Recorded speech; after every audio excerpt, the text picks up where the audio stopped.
Normally, the only noise in Daytona is that of the waves crashing on the shore. But each February, the crashing crescendos as the tide turns to a whole different kind of noise. The trucks at Daytona ready to ride.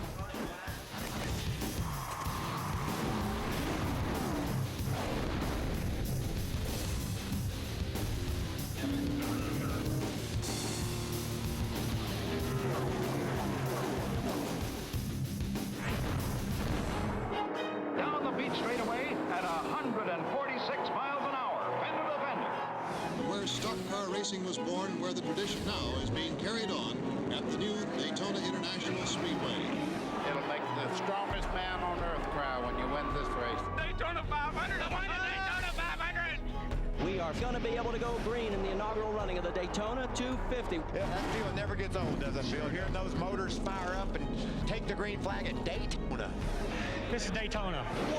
Oh, look out! We got trouble. This is going to hurt. Do you ever think you'd be in victory lane at Daytona? Oh, I never thought so. Bodine pinned to the bottom of the racetrack. Car length advantage. This is victory lane Daytona. We're going to be here all night long.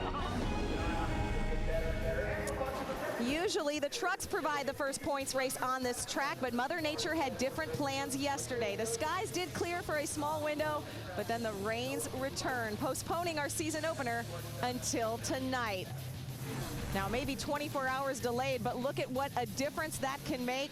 It is cold, but the track is dry. The trucks are on, and so is the setup, presented by Polaris.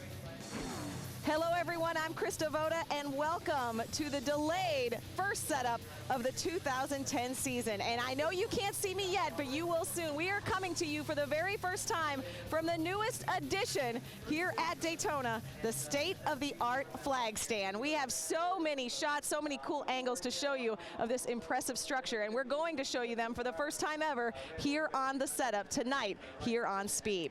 And we told you we're delayed. That means the drivers behind me down on the track, they are more eager and potentially more unpredictable than ever. And that includes Kyle Busch. He is in the field tonight. This is his second race of the day. He will compete in all three series here at Daytona this weekend. But this is the one Kyle has been waiting for. This is his baby. He is a Truck Series owner, and that single decision caused a domino that really affected the entire Camping World Truck Series picture for 2010. Last December, Kyle Busch announced that he would be starting his own truck team for the 2010 season. Since Brian Scott was parking his truck to go nationwide racing, Busch bought the assets of the number 16 Express Motorsports team. Scott's crew chief, Jeff Hensley, is staying in the Truck Series as the new crew chief for Timothy Peters. The Truck Series winningest crew chief, Rick Wren, is leaving Kevin Harvick Incorporated to become the general manager of Kyle Busch Motorsports. Also leaving the 2009 championship team is truck chief Danny Stockman. Richard Childress Racing named Stockman crew chief for rookie Austin Dillon in the number 3 truck. Kyle Busch was hoping to have a 3-truck team this year, but was unable to secure sponsorship for Johnny Benson. The 2008 Truck Series champion will now be sharing seat time with Lance Fenton in the Team Gill Racing number 95. Kyle Busch Motorsports' only full-time driver this year is Taylor Malsom. Crew chief for the 56 will be Dan Stillman, who spent the past year as Carl Edwards' nationwide crew chief. Malsom vacated his seat in the number 81 at Randy Moss Motorsports, which will now be occupied by David Starr. KBM's second truck will be driven by owner Kyle Busch and his Billy Ballou teammate from last year, Brian Eichler. Crew chief Eric Phillips is leaving Mike Skinner's 5-truck to move to the 18. Skinner picked up Gene Need from the Cup Series to be his crew chief and International as his new sponsor. Along with his longtime sponsor, Rick Crawford is also losing his longtime crew chief. Kevin Cowboy Starland is now the crew chief for the number 15, driven by Eric Almirola at Billy Ballou Motorsports, the same team that Kyle Busch drove for the past 5 years. Some other stories to keep tabs on for the year and for tonight. Ron Hornaday going for a 5th title this season. Meanwhile, here at Daytona, Todd Bodine has a streak of his own, looking for a 3rd trip to victory lane. We told you the number 3 is back, grandson of Richard Childress, Austin Dillon, the driver. Johnny Benson and Ted Musgrave, 2 former champs, back in the field, and some rule changes. Rick Allen, Phil Parsons, and Michael Waltrip will tell you all about those throughout the night. Well, you realize with all of that, we still haven't gotten to our front row, and it's a good one for tonight. Now, Ray Dunlap, Adam Alexander, they are back in the garage for again this year, and their socks have dried out, and now their brains are full of even more information than they had 24 hours ago. Ray, let's go ahead and start with you. Well, thanks, Christy. You know, tonight is the beginning of the 16th season in the Camping World Truck Series, and in over 360 races, Jack Roush has had an entry in every race until tonight. However, Roush Fenway's trucks are in the field tonight. 4 of them have qualified very well, 3 in the top 10 and 1 on the pole. And Jason White, you've been smiling for about 3 days now, but it's time to go racing. Any extra nerves? Well, I'm a little nervous, but we got a great truck. I mean, Roush Yates gave us a great engine. The guys, Doug and the whole team, Gunbroker.com team, has worked so hard in the off season. We got a great truck, and we're just excited about getting the race on tonight for the fans. Jason is hoping to become one of the up-and-comers in this series, and one other guy dominated 2009. And Hornaday turns the wick up one more time. The real history is being made. Ron Hornaday will win 5 races in a row. Ron Hornaday, talking about the knots in his stomach, will they increase even more now. Celebrating for the 4th time in Ron Hornaday Jr.'s career. He's going to be a NASCAR Camping World Series champion. No doubt it was an amazing 2009 for Ron Hornaday. We talk about that 4th championship, those 5 consecutive wins in the middle part of the season, 6 victories overall, but some changes at Kevin Harvick Incorporated since we left Homestead. Hornaday starting 5th tonight, so what's your biggest concern as you begin your title defense? Just getting through Daytona right here, and I'm sure I just got to thank all the fans for sticking around. A day late, but we're going to get this race off. NASCAR puts on a heck of a show at Daytona, so it's going to be a lot of fun. A number of changes over at KHI. Krista, Hornaday, the main reason they're still a championship contender. All right, thanks, Adam. Hornaday's Drive for 5 begins tonight. And yeah, we're standing in the flag stand. There you see Hornaday. Here is where we are. And whoever sees the checkered flag fall tonight will see the view from this flag stand. And hey, how about this? I actually have access. How often do you see this on television? I have access to the checkered flag. Here it is, right here. This is what the drivers will see tonight. When Kim Lopez drops this checkered flag, she will have plenty of room to do so. 60 square feet here in the new flag stand at Daytona. We've got a lot more about this and the race tonight, so stick around. More from the setup here on Speed still to come. The setup is presented by Polaris, the hardest working, smoothest riding off-road vehicles, now at your local dealer. Brought to you in part by Camping World, introducing the all-new Coleman Travel Trailers, now available at Camping World. And by Hershey's Milk and Milkshakes. Try a new way to indulge in Hershey's. Hi, I'm Austin Dillon, driver of the number 3 Bass Pro Shop Chevrolet, and I wanted to show you what I do off the track as a freshman at High Point University.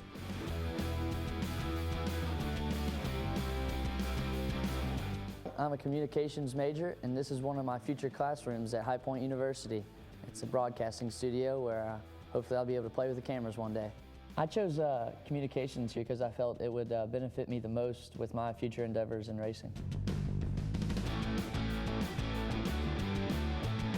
Let's go check out the University Center. This is High Point University's Campus Concierge. If I need any information on sporting events or what's coming up, I just come here and ask Ashley. Hopefully she knows the answers to winning at Daytona. Here at High Point University, there's some big race fans. So when that 3 truck rolls in victory lane, everybody will be cheering.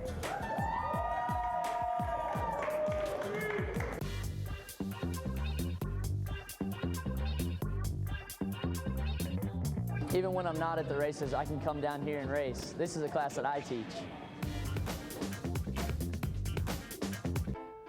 All right, we've showed you everything here at High Point University, but I gotta go pack for my upcoming race, and my room's way too messy to show you guys, so I'll see you. It's a good thing Austin is so young because he's needed some serious energy the last 2 weeks. He competed at one of the local dirt tracks, Volusia, 6 different nights. The college freshman, grandson of Richard Childress, is hoping to school the competition for Rookie of the Year. Ray is with him. And Krista, I'm hoping this racing thing works out for him, because I don't want you to come take my TV job away from me, but very little experience at this kind of racing, Austin. How do you approach tonight starting at the front of the pack? Just try and take everything in and make the right decisions when they come at me. So I got to start on the bottom, which is going to help a little bit, but the 2 wide starts is going to keep everything bunched up. So just have to make the right decision when the time comes. All right, we wish you good luck. The 3 truck starts third, and the 2 truck starts second. Adam? And Elliott Sadler driving the 2 truck, the first of 8 starts in 2010 in that machine. 26th start here at Daytona. So how does that experience help you tonight, Elliott? Well, I don't know. I did find out that the trucks draft a lot different than anything I was used to here in the nationwide cars or the cup cars. So I learned a little bit the other night. I know I got a fast truck. Everybody at KHI has done a great job. So this Hunt Brothers Pizza truck will be fun tonight. I think we're going to learn a lot, but trying to get this thing in victory lane, that's our main objective. Hard to believe, Krista, when it comes to Daytona, this guy's a Truck Series rookie. I know, that is hard to believe. Elliott Sadler was a few raindrops away from winning the Daytona 500 last year. He will try to take the checkered flag in a truck tonight. Elliott, one of the many Cup drivers expecting a baby this year. Of course, the Truck Series is our baby. In 10 Daytona truck races, there have been 9 different winners. Unbelievable action you will see tonight. And calling that action will be Rick Allen, Phil Parsons, and the guy who will make his 24th Daytona 500 start tomorrow, Michael Waltrip. You guys are upstairs. So good to be back with you. Well, Krista, you're getting pretty close to us. That's about 100 feet from the best seat in the house to watch the race from, which we think we have right here in the broadcast booth. Phil, I think the big story is rule changes this year. What do you think the biggest rule changes have been up to this point? We have a couple of them, really. The pit road rules. Last year, they could only do fuel or tires on each individual pit stop. They could not do both on one pit stop. This year they can do that. Fuel and tire changes are allowed on the same pit stop. That's huge. But the thing I really want to see is the double foul restart shootout style. I think the fans are going to really enjoy that. Michael, you were a part of that last year in the Sprint Cup Series about midway through the season. That really provide some action. Oh, I can't wait. These guys are going to be on it. You talk about Hornaday's restarts. Just think if you put him beside people how he's going to go. Hey, this racetrack is really built around memories. What's really your favorite memory as far as a race here? Man, I remember the 2000 race. The first time they come there, I said, how in the heck are trucks going to race at Daytona? Oh, look at us. How are trucks? Phil? He's always had a fine head of hair. Elliott always asks me what kind of ointment he's got in it, but tonight it looks pretty clean. 2000 was an amazing race. Andy Houston went into turn 3 leading, and he came off turn 4 in 3rd place. Mike Wallace grabbed the win. Huge crash halfway through the race. Jeff Bodine in a fireball down the front straightaway. Guys we've heard of: 2nd, Kurt Busch, Terry Cook up in the top 5, Houston, and 5th was Kenny Martin. Kenny Martin, you say, who's he? He's a guy that was a whole lot like a lot of people back in the day, just got him a truck and came racing, and that's what's so fun about this series. It's still happening now. How about you, Phil? 2003, the first race we ever had on speed. It looked like Robert Presley had the race locked up. He was way ahead going into turn number 3. Rick Crawford made a run on the outside and pulled and got around him, and then Robert Presley came back on him, and lo and behold, Travis Quapple jumped around on the outside. They went across 3 wide. Crawford, Travis Quapple, and Robert Presley. Robert thought he had to race 1. He ended up finishing 3rd. 2000, 2003. Who knows? 2010 might be your favorite memory. You're going to have to stay with us. Let's go trackside to Ray. Well, Rick, we're riding around in the truck here with Nelson Piquet Jr. We're about to make a sharp right-hander here, so hold on. Don't fall out of this truck. Tell me about your thoughts about coming to Daytona and competition tonight. It's really amazing experience. I mean, the more I learn about the history of this track, the more I feel proud of being here, being able to compete, and being able to be with such a good team with Toyota and Red Horse. I mean, I'm really happy to be here. It's my first experience in a real NASCAR race, so it's just unbelievable to be here. All right, we're glad you're here, and very little oval track experience. He's ready to go racing tonight. Adam? Starts here at Daytona. Only one driver has gone to victory lane more than once. Todd Bodine on a 2-race win streak here at the World Center of Racing. How does tonight's truck compare? It's the same truck we've had both wins, and it's driving just as good as it did for both those wins. So I think we got a good shot. This Tundra is fast, and you know the thing about Daytona, it's such a handling racetrack, and this truck has always handled super. Mike Jr. and the guys have done a great job. And you know, we're starting back a little bit, but I'm not really worried about it. Just take our time and we'll work our way up there and just hang around, try to get a win. Looking for a little more Daytona magic. Bodine starts 15th tonight.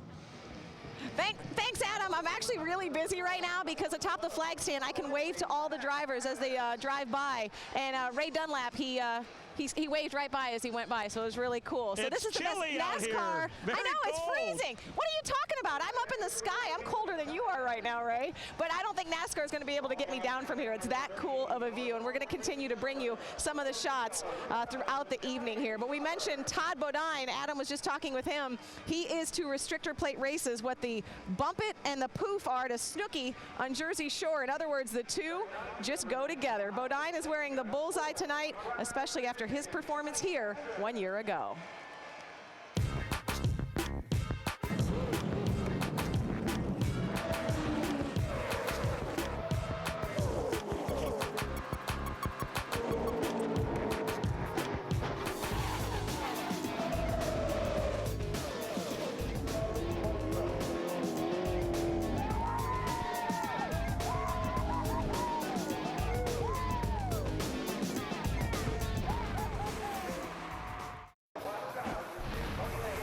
Is presented by Polaris, the hardest working, smoothest riding off-road vehicles, now at your local dealer. Brought to you in part by the Sponsifier. Visit ToyotaRacing.com today. Click on, design it, enter it. And by Lumber Liquidators, hardwood flooring for less. Startup teams are common in the Truck Series, but as they get older, they become household names. Kyle Busch took note of how Kevin Harvick Incorporated first started. I've sort of watched what Kevin Harvick's done, you know, running the truck deal, starting it as his own kind of have fun thing, which that's what I've done with my late model team. I've kind of started that back in 2007, just something to have fun with, go race on some weekends, and then the more I got into it, the bigger it became, and from there, you know, getting into the truck program, you know, just kind of learning from what Kevin did and learning from what Tony did last year with his Cup program. Those are kind of the aspects that I looked into. No crew chief has won more in the Truck Series than Rick Wren. Your driver now has gone 5 in a row. It's unbelievable. I told Hornaday there when he took the checker, I said, we both made history tonight. To put Kyle Busch Motorsports on a path to success, championship crew chief Rick Wren was hired as the director of competition. Did you get that lower clearance? You guys about ready to go to the ground then? Rick Wren was sort of the masterpiece of this whole project. If I could get that guy, this team would be what it needs to be. I was really kind of surprised that he really wanted to do this at his age. Thought maybe he was just joking or tire kicking. Then I realized after a couple times of chatting with him that he really was serious. Did you get the inserts Loctited in? You know, I don't feel like there's anybody else but Rick that I could have thrown into this situation and handle it so well. He built Kevin Harvick Incorporated into one of the best race teams in the Truck Series garage. He's done it for Addington Racing back when the 60 cat rental truck was on board. So, you know, we were just messing around one day about, hey, why don't you come work for me sometime? It's closer to your house. And I guess he thought about it and it became a reality. If I had not been involved doing startups before, it'd be easy for a guy to blow a gasket. You'd just be stressed out. You couldn't handle it. But I've done this before, so it makes it a little bit easier. Just 2 months before Daytona, Kyle Busch Motorsports was announced. Job seekers flooded the phones looking to find work. I remember one time I counted my phone log. I had 64 phone calls a day, 3 days in a row. You know, we've got about 35 to 40 employees here that were unemployed. After 700 resumes, every job was filled, but not to just seek a paycheck. There are a lot of people in racing that have never been to victory lane. And I think anybody, at least in this modern era, knows if they can attach themselves to Kyle, you got a pretty good shot at getting to victory lane.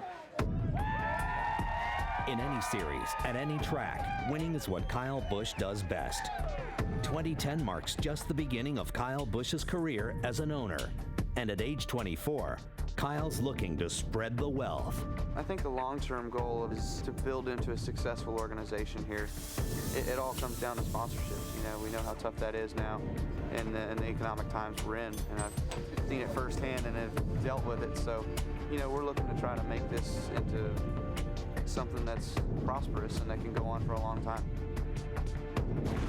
A lot of work going into building a brand new organization, no doubt about that. Kyle, the last Last couple of years you've been driving for Billy Ballou for free. Now you own these things. Do you drive them any differently when you got to pay for the repairs? I don't think so. We'll go out there and give it a shot. You know, this hell of a good Tundra was good in practice. It was really good. You know, we were proud of the way it drafted and everything. So here tonight it should be okay. And, you know, we started a little further back than what we'd like to, but, you know, we're proud of the effort of the 56 bunch. So we'll get up there here soon enough. And keep in mind, Kyle Busch had a teammate last year at Talladega. He's got one in the race tonight with Taylor Malsom. Krista?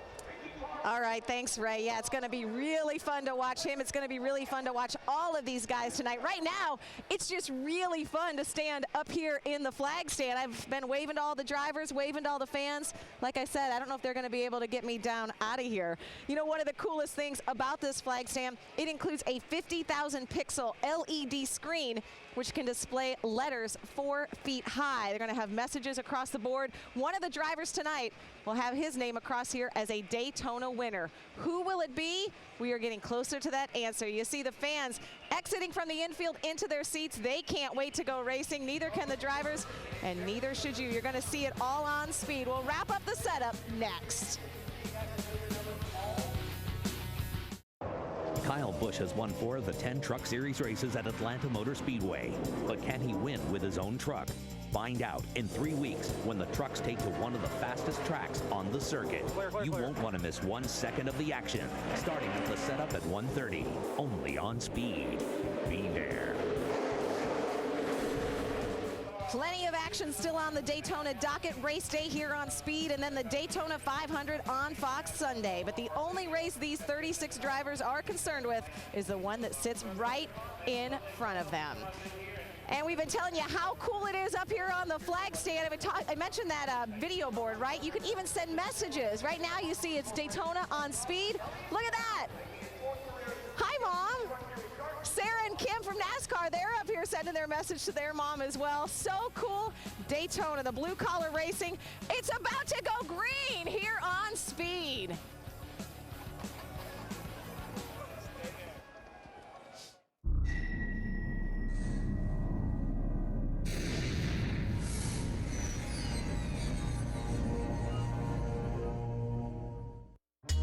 This is the famous sand strip at Daytona Beach, Florida.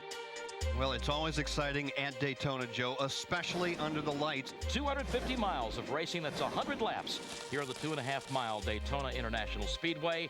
Experience versus inexperience. We're going to see a lot of clashes out there working that all-important draft here at Daytona. Beat and bang, root and gouge, swapping paint, changing numbers in the middle of the back straightaway. It's short track racing at 180 or 185 miles an hour. My guess, we're going to see fireworks here very shortly when they turn them loose here at Daytona International Speedway. As they move down out of turns 3 and 4, up on the 31-degree banking. Pace car has its light off. Fans kind of cool right now. They'll be warming up with excitement real soon when the green flag falls.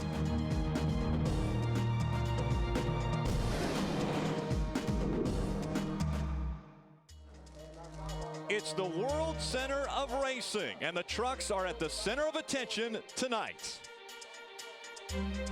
Welcome to the NASCAR Camping World Truck Series Nextera Energy Resources 250 on Speed. Add the season opening date change to things that have changed in the Truck Series in 2010. A lot of stories to get to you today, and the two guys with their fingers on the pulse of this series are Adam Alexander and Ray Dunlap. Ray, what have you got for us? Well, I'll tell you, Rick, you know, 22 times in this series we've had drivers finish first and second that were teammates. Now, 3 times that's happened for Kevin Harvick Incorporated. Once for Harvick, once for Newman, and once for Hornaday. But tonight, I think Elliott Sadler might be the guy who's going to add his name to that list. They have a brand new truck tonight. Starting second, Elliott Sadler in Hunt Brothers Pizza Chevrolet. Look for him to roll to the front, and Hornaday might be right in tow. Adam? Ray, you mentioned Kevin Harvick Incorporated, and in 2009, Ricky Carmichael drove 18 races for KHI. But in 2010, he's running full-time with a brand new team, Turner Motorsports. He makes his debut with that team here tonight, and he does it at a racetrack where he's had a great deal of success. Top 10 1 week ago in the ARCA race, and 5 times he has won an AMA Supercross here at Daytona. He's off to a good start tonight. Rick, he rolls off in the 4th position. lot of talent in the field tonight. Not only Ricky Carmichael, we have 5 former series champions that will take the green flag tonight to find out who will win the season opener in 2010. To get everything started, we go back trackside for our pre-race ceremonies with our invocation and national anthem. Ladies and gentlemen, please rise and remove your hats as the Mainland High School Air Force Junior ROTC Color Guard presents our nation's colors. Please remain standing as Reverend Victor E. Gooden, Senior Pastor of New Life Church Ministries, offers tonight's invocation.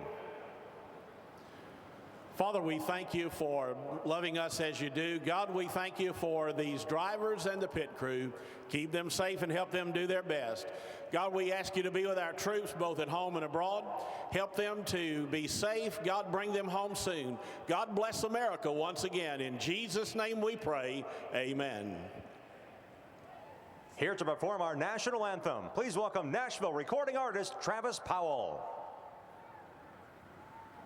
Oh, say, can you see by the dawn's early light what so proudly we hailed at the twilight's last gleaming, whose broad stripes and bright stars through the perilous fight o'er the ramparts we watched were so gallantly streaming, and the rockets' red glare, the bombs bursting in air, gave proof through the night that our flag was still there. Oh, say does that star-spangled banner yet wave o'er the land of the free and the home of the brave? Let's hear it for Travis Powell for his performance of our national anthem, and a special thanks to Pastor Bob Hadley from Westside Baptist Church. Great crowd on hand to watch the season opener for the Camping World Truck Series. They'll strap in. We'll start the engines when we come back. The NASCAR Camping World Truck Series on Speed is brought to you by Camping World, introducing the all-new Coleman Travel Trailers, now available at Camping World. By the Sponsifier. Visit ToyotaRacing.com today. Click on it, design it, enter it. And by DirecTV. To get the most out of your high-def TV, you gotta hook it up to DirecTV. Call 1-800-DirecTV. It may be a little bit crisp here, but a gorgeous evening for racing. The high banks of Daytona International Speedway. Let's get you reset up. We go back to the flag stand and Krista Boda. That's right, Rick. I told you I wasn't going to leave here anytime soon. If you missed the setup, well, you missed a lot of cool shots from this flag stand, but you're going to see him in tonight's race. Also, you're going to see Ron Hornaday begin his quest for a 5th title. Todd Bodine going for 3 straight at Daytona. Some new faces in the field like Austin Dillon. How about some old familiar faces? 2005, 2008 champions Musgrave and Benson are back, and we've got some new rule changes. Rick, Phil, and Michael are going to be telling you all about those, as well as Adam and Ray throughout the night. And yeah, Rick, Phil, Michael, I'm getting closer to you guys. I can see you right now. Yeah, we can see you. Actually, I think we waved earlier to Krista. She's just behind us down there. We're ready to go. We've been waiting, obviously, about 85 days since the last race. But how about the drivers? What's the mindset of a driver right now sitting in that seat? Ready. As ready as they've ever been. You know, yesterday was hard on these guys. At 4 or 5 o'clock yesterday afternoon, they were convinced they weren't going to race. But 6 o'clock, maybe we are. It quit raining. They got the track halfway dry. 7 o'clock, no race. So it was an emotional roller coaster, what they were thinking about preparing for the race. But now, all day long, they've been focused on this start, and they're ready, Phil. This is Daytona, by the way. as Rick said, it's been 85 days since November. These guys have been waiting that long, so that one more day's not going to hurt them. Some of them have been waiting their entire life to get on this racetrack, and there's no racing anywhere on earth like there is at Daytona, especially with these trucks. The big cabs punch such a big hole through the air. The draft is so critical here anyway. It's even that much more in these trucks. We're going to see some great 2-3 wide racing all night long. Greatest racing takes place on the high banks of Daytona. Let's get the engines fired. We go for the command. And now, race fans, it's time for those most famous words in motorsports. Here to give the command, please welcome your Grand Marshal, Senior Vice President and Chief Financial Officer for Southern Maryland Electric Company, Sonia Cox. Drivers, start your engines.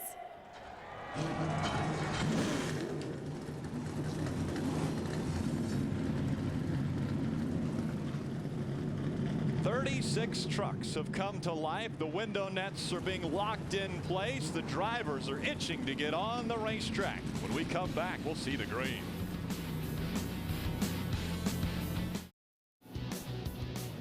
Welcome back. The Nextera Energy Resources 250 about to get underway in Daytona Beach, Florida. It's 46 degrees, uncharacteristic weather for Central Florida. 50% humidity, but no chance of rain this evening. So this one will get underway. Our starting grid will roll across the top of the screen. Starting on the pole for the very first time in his career will be Jason White, and on his outside, making his Daytona truck debut, will be Elliott Sadler. Guys, let's take a look at our Z-Max track description. What a great facility here in Daytona Beach, Florida. 2.5 miles, you can see, and this really doesn't tell the whole story. Yeah, the corners are banked 31 degrees. Yeah, the tri-oval's banked 18 degrees, but they don't talk about the bumps and everything that goes on in this racetrack, do they, Mike? It's wide enough to get 3 trucks through the corner if you have to. If they're straight. Yeah, if they're straight. Everybody's doing what they're supposed to, but they're going to try to make 4 go through there, and it just won't work, Phil. As the trucks roll off of pit road, let's take a look at our Hershey's race analysis. 36 great-looking trucks starting this race, 250 miles, 100 laps, a purse a little bit under $700,000, and the pit window about 35 to 40 laps. In the Camping World Truck Series, we like to shine a spotlight on a few different drivers that we might not talk about all race long. So we're going to start off with, well, a young guy named Justin Lofton in the number 7 truck, right? I think I saw one of the best points battles in the history of motorsports last year in the ARCA series, and the eventual winner was Justin Lofton. What a great season it was. He ended up with a total of 7 career wins in that series, including a big one at Talladega. Now, I talked to Justin just the other day, asked him, what are your realistic expectations for 2010? He said, we believe we can win Rookie of the Year, and we think we can get a top 5 in points by the end of the season. Adam? Landon Castle has been around a few years, Ray, but he's still trying to land in a permanent spot in the NASCAR world. Tonight he is driving the easy-to-install.com Chevy for Thor Sport Racing. He made his debut in NASCAR back in '07 as a Hendrick development driver. He will be a nice compliment tonight to Johnny Sauter and Matt Crafton, and if sponsorship comes together, we could see him throughout the remainder of the year. Phil? Adam, I want to take a look at 24-year-old Nelson Piquet Jr., some of the 3-time Formula One champion Nelson Piquet. He was the youngest ever British F3 champion back in 2004, and then in 2008 he graduated to Formula One for the Renault team. He had a runner-up finish that year in 2008 at the German Grand Prix, a podium finish. It's a one-race deal right now with Red Horse Racing, but they would really love to make this transition to NASCAR racing full-time for Nelson Piquet Jr., and he will start in the 22nd spot. Mikey. Phil, my guy's 24 years old also. His name's Brett Butler. He drives the FuelDoctor.com Chevrolet for Rick Ware. He took quite a different path to get to Daytona than Nelson Piquet Jr. did. He's been racing the short tracks in Georgia. He's raced all over the Southeast. A young man who just loves to drive a race vehicle. And tonight he's getting his chance to start at Daytona for the first time in that Fuel Doctor truck. And I know him personally, and I know how much he's looking forward to it. We've got a lot of cameras around this racetrack. We've also got them in the trucks. Elliott Sadler, the Cup veteran, will be carrying one of our cameras, and he starts in the 2nd position. The Ford onboard is carried by Rick Crawford, 2003 winner of this race, and he'll start 13th. The Toyota onboard of Kyle Busch will give us a perspective of what it's like to move up through the field as he will start 16th. And the Toyota onboard of Todd Bodine, the two-time defending race winner, will start in the 15th position. We'll see if he can make it an even 3 here in Daytona. The green flag will come out when we come back. The fans are ready for the start of the 2010 season.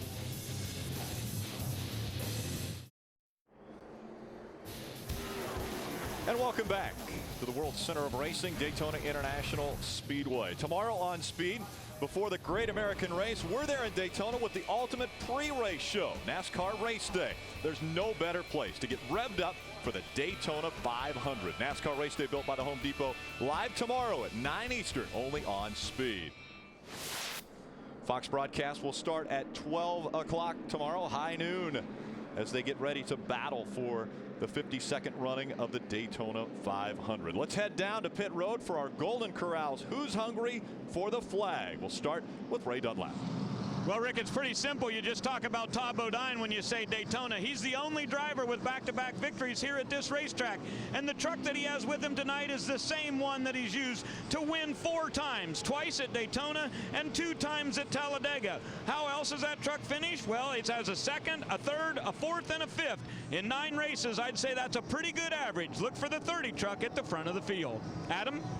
To this point in our pre-race coverage, Ray, we have not mentioned the name Matt Crafton, but that is not an indication that he is not a capable driver. He is very capable. 2009, the best year of his career. He recorded 21 top 10 finishes in 25 starts. 5 different times he was a runner-up, and he finished a career best 2nd in championship points. He starts 17th tonight. He would love to get back to victory lane, but more importantly, he wants to continue that consistency that made him a title contender a year ago. Rick?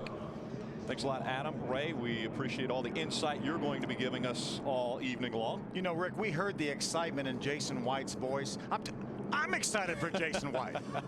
Well, I tell you what, we get a good view of the backstretch. And Phil, I know this is one of your favorite shots that our director Roger shows us every week at a racetrack. That's the shot we're going to see, and right now they're calm. When they come out of 2 after the green flag flies, they're fanning out all over. Fan out all over this racetrack. You don't want to get inside this double yellow line, but you can see Jason White's career stats. 79 starts, his first career pole. Remember, this is the exact same truck that Colin Brown had here as a backup. This is not the truck that Colin Brown got a pole with. This is the backup truck.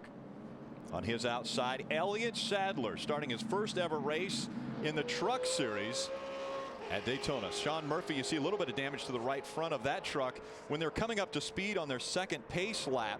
Actually got into another truck, and there was a little bit of damage on that 07. Donnie Nurenberger, the other truck that was involved in that incident. Guys were warming up their tires, checking their pit road speed, and somehow it didn't all work out right. And that's at 60 miles an hour.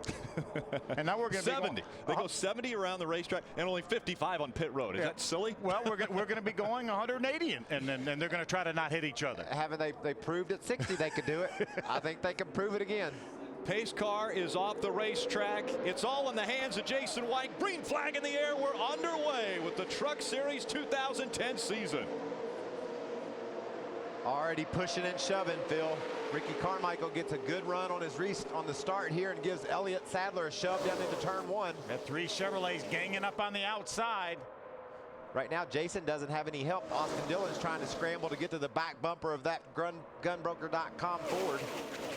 Side by side as they go down the backstretch. Elliott Sadler leading the outside line. Here comes Ricky Carmichael behind him. Now they fan out 3 wide as they get into 3.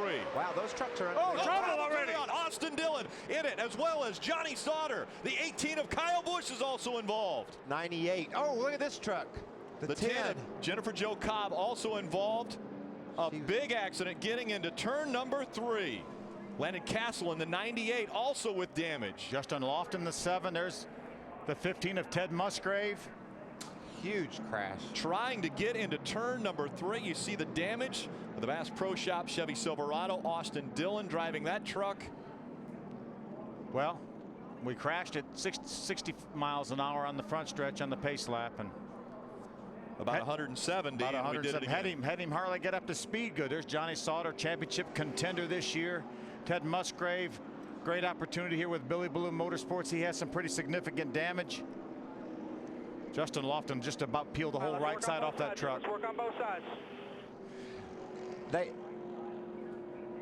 A lot of damage to that Bass Pro Shops Chevrolet of Austin Dillon. There's Jennifer Jo Cobb. Jennifer Jo Cobb in that number 10 truck purchased from Circle Bar Racing. Serious suspension problems on the right front with that truck. Man, it looked like those guys were flirting with that yellow line, and I think a couple of trucks went under the yellow line right where this accident occurred, which could have led to it, Phil. That's, you know, there's a lot of talk during the off seasons, let these guys race, but darn, the yellow line's there for a reason, and we got to stay above it.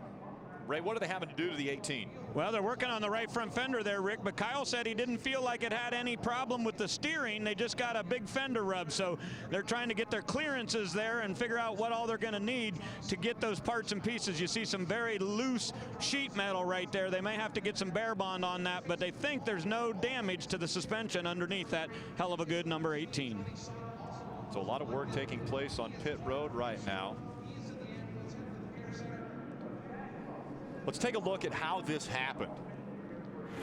First of all, they're 3 wide. They get 3 wide here on the back straightaway. You can see the 51 truck. The 55 gets a run on Austin Dillon. Austin starts to kind of come over a little bit to block him. They touch, and then Austin starts wiggling, and then he catches Johnny Sauter up against the wall. Kyle Busch comes along. The 15 of Ted Musgrave with nowhere to go. The 98 of Landon Castle runs into his teammate Johnny Sauter. That was just tight racing, 3 wide on the first darn lap. See right there, you see the 3 start wiggling, and then he's going to lose control. His left front tire was locked up. Series champion. Look at Kyle Busch all up in the middle of it. Does a great job of surviving it.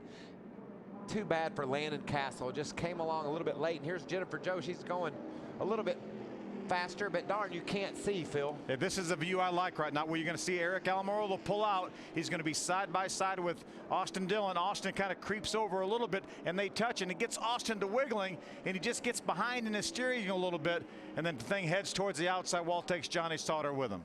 You know, when I talk to my young drivers or anybody talks about Daytona, you don't ever want to get surprised. You got to constantly be looking in your mirror, looking around all around you so that nothing surprises you. When a truck sneaks 3 wide on you on the back straightaway, if it surprises you, it can cause a problem. I don't know that Austin was surprised, but it almost seemed like he just got in a bind there and couldn't get out of it. Let's get another vantage point of this. This is after Austin has already got up into the wall. Rick Crawford just narrowly avoids it in the 14 Lilly Trucking. Hit the outside wall pretty hard. Yeah. After he already made contact. There's Nelson Piquet Jr. getting by, doing a nice job with no damage with that Red Horse truck. 2 trucks involved from Thor Sport Racing. Johnny Sauter as well as Landon Castle. Here we ride along with Rick Crawford. 3 wide ahead of you. Wow, look at Rick. He's just 3 wide there, easy, back it down, stay low. digging. Nice job by Rick Crawford. This is Kyle's vantage point. He's all up in the middle of it. I'm trying to move here. Check it right in front of you. Kyle had a huge run and was trying to go to that high side. There's Johnny Sauter. Extremely disappointed. Really looks like maybe a championship contender this year, as strong as he finished last season, and not going to be a great start for the year. Got all the fluid running out of the front of Landon Castle's truck. They'll have to take that back behind the wall, I suspect, Phil, and try to maybe put an oil cooler on it, radiator. You see these guys are going to desperately do whatever they have to do to get trucks repaired and back on the road. They know if we wrecked on the first lap, that might not be the last one, right? Yeah, that's David Starr right there. We didn't even realize that he had any damage, but obviously with some left side damage to that Zachary Toyota. Yeah, because he just went a lap down sitting on pit road while they're working on it. There goes the 98 truck of Landon Castle into the garage. Whether they try to repair it or just call it a night, it's too early to tell. Remember, Kyle Busch was disappointed with his qualifying effort, and this is why. Starting at the back, you can get caught up in some of the problems, and that's exactly what has happened to Kyle Busch as well as about 8 other trucks. We'll be back.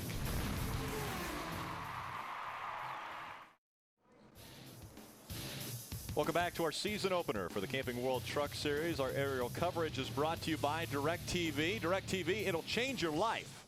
Call 1-800-DIRECTV. A few life-changing moments just moments ago here at Daytona. Let's look back at the people involved in this most recent incident. It started with Austin Dillon there, Rick. Eric Almirola made a move under him, and Phil, they tell you in the driver's meeting, if you go below the yellow line to pass, you may be penalized. If you block someone below the yellow line, then you may be penalized. And this is a case where when Eric Almirola started by Austin let's Dillon, look at it. Let's look at it and show it right here. And you'll see there's when Eric starts by Austin, there's room there for his truck. Watch, he's going to make the move to the inside. Third truck in line, the 51 truck. And there's a hole there right now, Mikey. Right now, and he's going to jump in it. It's there. Then Austin says, there's one under you. He starts to try to move over, and when he does, he contacts the 51, and it causes a crash. And sometimes the way these trucks go through the air, when someone pulls up beside you, it'll actually pull you towards them a little bit, and that may have been what happened to Austin, just enough to get him into the side of that 51 truck, and then he lost control. You know, that's the first time that kid has ever been in that position. I guarantee you, trucks on every side of him, front and back, and you're right, running 180 miles an hour, the air moves you around, and when Almirola went underneath him, it pulled him over toward him, or he moved over that way, and it was just more than he could handle. It was more than he expected. And that's, you know, these guys had plenty amount of practice this week, but you cannot simulate this right here. You cannot simulate so many of these trucks going at the same time and going every which way. And everyone wanting to get to the front just a little bit too early. We hadn't even completed our first lap, and this takes place as they were entering turn 3. Look at Kyle Busch. He took a little bit of a blow there on his right front off of Austin Dillon, and then he shot up into the outside wall. So I'd be surprised if there isn't some damage, significant damage to the suspension, right front suspension of that truck, Phil. Yeah, let's ride along with Kyle Busch right here in the hell of a good Toyota. He makes a move to the inside, has a great run going, passes a couple trucks, but unfortunately they're crashing right in front of him, and he really had absolutely nowhere to go. Some guys some of these cats did a great job of keeping their eyeballs wide open and figuring out where they wanted to go during the course of this crash. I was very impressed with Nelson Piquet Jr., my spotlight driver. He got through. This is the first time he has ever had to drive through a wreck like that in this type of vehicle. Ray Dunlap. Well, guys, right after Kyle Busch left the pit area and went back to the racetrack, he said this truck is definitely not tracking correctly. They feel like they have some damage to the lower right front control arm, so they have gone to the garage with the 18. We're on our way back there here shortly to try to get you an update on all the guys coming out of the care center. Adam? And as Kyle Busch continues to sit and wait, we recap a little more from the perspective of Austin Dillon. And immediately after the accident happened, Austin came on the radio. He was very frustrated, but based on the tone of his voice, you felt like he was taking credit for what happened on track, apologizing to his team. And there's a great deal of disappointment because prior to this race, a number of members from the Richard Childress Racing Cup teams were here, not working, just supporting, realizing how big this was, not only for Austin, but his grandfather, Richard Childress. Unfortunately, the night ending prematurely for the number 3 truck as he sits idle in the garage. And that's got to be a lonely feeling as Austin Dillon trying to kick off the 2010 season, his Rookie of the Year season. And now it's over in the garage. We'll be back. It's Camping World's Destination Recreation.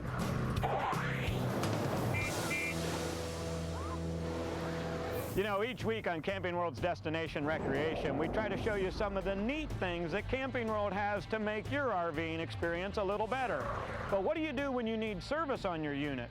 Well, you come to Camping World because every one of their locations has a service center, and they've been the #1 service provider for RVers since 1966. Did you know that Camping World installs and services everything for your RV? And most locations have a nationwide collision and repair center. And now many stops have a new RV spa center. They can help do a hand wash or wax, exterior cleaning, window cleaning, tire dressing, wheel polishing, just about whatever you need to make your unit shine. There's also extended RV warranties available. And don't forget, Camping World installs and services everything for your RV.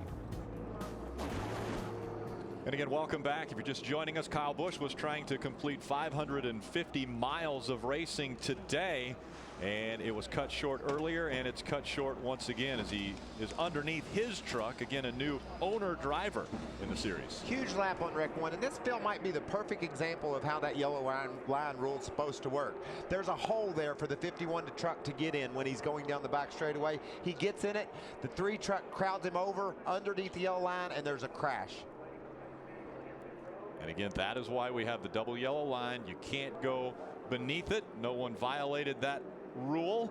And we're about ready to get back underway. Our first attempt at a double file restart in the Camping World Truck Series. Those 2 KHI trucks there, Kevin Harvick Incorporated, Phil, should be able to line up at the front of this field. You would think, right? But we know with the draft the way it is with these trucks, they will not be able to drive away. They have Jason White right now right on their rear tailgate. And a year ago, that 4 was also a part of the KHI team, but no longer. Turner Motorsports. But affiliated with that's right. KHI. KHI actually, I think, hangs the bodies on those trucks, maybe even does the entire truck. Jason White, the 3rd truck back. He was your pole sitter at the start of this race. This is where the melee took place at the beginning of the race. It looks as though we'll get through 3 unscathed. Taylor Malsom, a nice early run going right now, battling for the 4th spot. Well, Max Pappas has shot up in there too. He's running around 5th or 6th. Great qualifying effort for Max. Hugging the yellow line. Looks as though that might be the fast way around the racetrack tonight. At least it is for Elliott Sadler and Ron Hornaday as they lead the field back around through 1 and 2. Elliott Sadler was so confident about this truck. Talked to him yesterday, and he said he couldn't wait to race. He didn't care whether it was last night, tonight, or next week. We got a truck smoking back in the back. That looks like David Starr's truck, the Zachary number 81, and he was involved in the most recent incident. Yeah, he had some damage. He lost a couple laps on pit road making repairs. Looks like so far the inside line's doing pretty well, Mikey. Yeah, but you don't feel you really have to handle. Look at Max bouncing up the hill. Wow. Luckily, there was a hole there for him. Barely a hole. That was my point. You really have to handle good to be able just to keep staying right down on that yellow line. Mario Goslin in the TireMonkey.com Chevrolet got really loose through the tri-oval. He's about 6 back on the inside line. That yellow and red number 12 truck. Last time we raced a big super speedway like this, Mario worked his way up to a 6th place finish in that Tire Monkey truck. I believe I'd get to pit road if I was David Starr. Starr. That thing won't, that's a tire smoking, I think, and it won't last that long as much as it's smoking. Yeah, it usually doesn't get any better. 2 trucks out front, Elliott Sadler and Ron Hornaday Jr., and then they're 2x2 back from 3rd. So about 20th. And just FYI, if you're sitting at home, Elliott Sadler and Ron Hornaday are fine right now. They don't have any issues. They'll ride like that for as long as they can.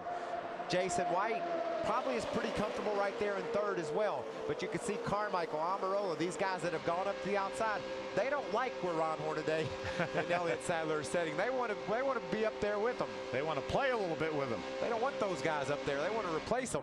Stacy Compton on the outside of Rick Crawford, riding the number 60, Crawford in the 14. Adam Alexander, how's our pole sitter doing?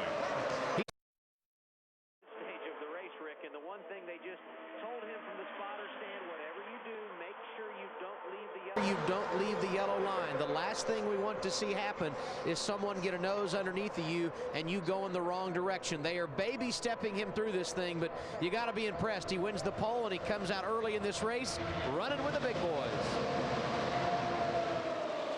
And how about the attitude of his truck compared to the 2 guys in front of him? We talk about that a lot. The splitter sealed to the racetrack for the 2 and the 33, and then you see the 23, and there's about 3 inches of air underneath. Well, and the further you go back, Rick, the more air is getting deflected over your truck, so you don't have the aerodynamic advantage of it pushing your truck down, so you're going to be a little higher anyway. But some of these guys set their trucks up to run an inch or 2 off the ground. Some of them set them up to run right on the ground.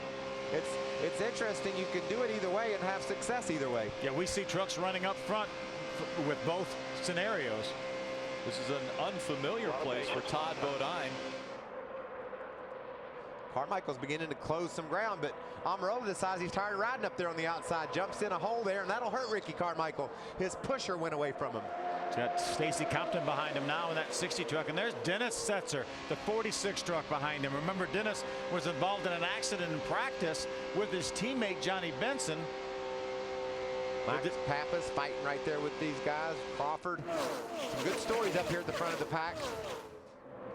Guys that we weren't sure were even going to be able to get to Daytona because of sponsorship woes or team changes. The majority of the field has a different driver crew chief combination. There's like maybe 10 driver crew chief combinations, Michael, that were the same last year. So that means there's 26 different driver crew chief combinations.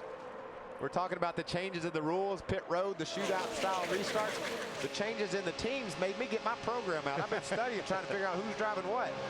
One of the drivers involved in the first accident was the 13 of Johnny Sauter. He was checked and released from the infield care center and actually refused an interview request from us. So a frustrating evening for Johnny Sauter. Such high expectations for Johnny and that entire Thor Sport team. Finished so strong last year, highlighted by that big win at Las Vegas. They're lining up front. 4 trucks have pulled away from the pack at this point. Sometimes if you don't have anything good to say, it might be better not to say anything at all. Well, let's hear what Austin Dillon has to say. He's with Krista. Well, Rick, Austin Dillon is feeling a lot better than his truck looks. So much anticipation for this race that has turned into frustration. Did that sum it up, or how are you feeling right now? You know, I mean, it's very dejecting. We wanted to go out there and run well. We had a fast truck. It just, I didn't get to see a replay of what happened or anything. I don't really know. I might have made a mistake. I tried my best to save it, but just not a good start to the year for the Bass Pro Shop Chevy. But we're going to be fine. We got a strong team, and hopefully we can get back out there to run some more laps. All right, thanks, Austin. See, I appreciate that young man stepping up there and doing his interview and telling people he wasn't sure what happened. He might have made a mistake, and he might have made a mistake, but darn, Phil, you can't simulate the position he got into on the very first lap of the race. When Eric Almirola took him 3 wide, Austin was in no man's land. He had never been there before. Great early run so far for Max Pappas, running 5th right now in that Geico Toyota. But you watch, as every lap goes by, these guys bounce up off the exit of turns 2 and 4, a little bit higher and a little bit higher. Handling is really going to come into play. I see them getting a little bit more and more out of shape every lap that goes by. If you can stay down on that yellow line, great, but it's not a free ticket. You don't just get to stay down there. You got to drive the heck out of that truck. Look at Jason White, a little bit up the hill there, opening up a door. Taylor Malton couldn't go through it, though. Here we go again, 2 and 3 wide as they scatter out. Coming out of turn number 2, let's go back trackside to Adam Alexander. And Rick, Kevin Harvick Incorporated has never won 2 races in the same day, trying to accomplish that this evening. Earlier this afternoon, Tony Stewart winning for them in nationwide competition. They're 1-2 on track. Elliott Sadler leading Ron Hornaday, and Hornaday just came on the radio and said, my helmet hose just came off. Good thing it's a cool night. He rides 2nd behind Sadler. Mikey, how important is that? Not tonight. You're fine. Just to keep you cool, the helmet hose? The helmet hose blows fresh air into the top of your head. It cools you down significantly, and on a hot day you wouldn't want to be without it, but tonight you're fine. We definitely don't want Ron Hornaday to be a hothead out here, as things will heat up as this race continues. We're underway with the 2010 Camping World Truck Series season. Early on, chaos, but now we're trying to control some of that. Be the biggest racing fan you can be with Verizon Championship Racing at the track and on your phone. From nationwide and IndyCar driver meet and greets to exclusive peeks inside the Penske garage, right on your VCast phone. We're your hard card to racing nirvana. Only from the network with the most 3G coverage, Verizon. We're under caution once again. This time it's for the 48 truck, slowing on the backstretch and actually coming to a stop. Brian Silas climbed out of his race truck, not really sure why, but maybe had an issue that he thought was going to cause him to have to get out of it. While that was taking place, Justin Lofton looked like he might have had some mechanical issues with his truck. Yeah, that's the number 7 truck. You can't tell that by looking at the right side. He was involved in that first lap incident, but you see the left front tire all the way down now on the ground. So Justin's trying to make his way around the racetrack without destroying that bodywork. And that's about as fast as you can go and not do just that. And I think it already has pretty much. How about this story from Donnie Leon now? He actually would not have raced yesterday He had a good excuse. He had a good excuse. His girlfriend's water broke, so he flew home to New York and had a baby yesterday and came back down here to race. So if there's one person on earth that wanted to see this race rained out last night, it was Donnie Leah. And what a great run so far. Started back in 35th, already up into the top 15, Mikey. What a run. Won one of the most exciting races in the Truck Series on a 3/8 mile track. Took the checker 3 wide. How the heck you do that, Rick? Well, you do it. Dominic Anthony is the name of their young boy. 7 pounds, 12 ounces. He was pushing and shoving and battling just like he did growing up in New Jersey on those tracks. A reigning modified champion, wheeling up modified champion. These guys going to pit, right? Absolutely have to. They're over halfway into a fuel run. Again, this is a 100-lap race. We've completed 21 laps. And on to pit road, the field comes. Elliott Sadler leading this pack. Now again, because of the restart rules, we have the wave around trucks as well. And let's go to the pits and Ray Dunlap. Well, Rick, realize there's some different pits in this year. Watch the brand new fuel can in the back. It is self-venting. You'll notice there is no catch can man here on the number 30 Geico truck.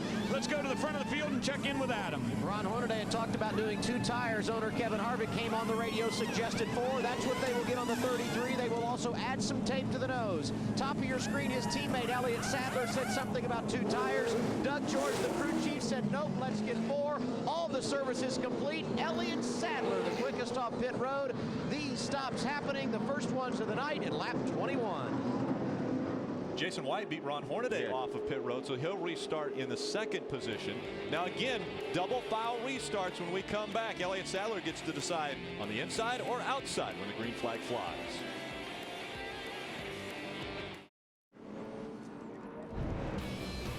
Get your NASCAR fix 4 days of the week with NASCAR Race Hub on Speed.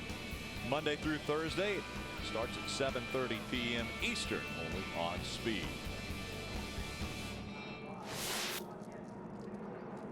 Again, our second caution of the evening came out when Brian Silas stopped on the back stretch. The big one took place on lap number 1. That was as they were coming down the back stretch into turn 3. Watch that 3 truck, the 51 of Eric Almirola, close to the inside.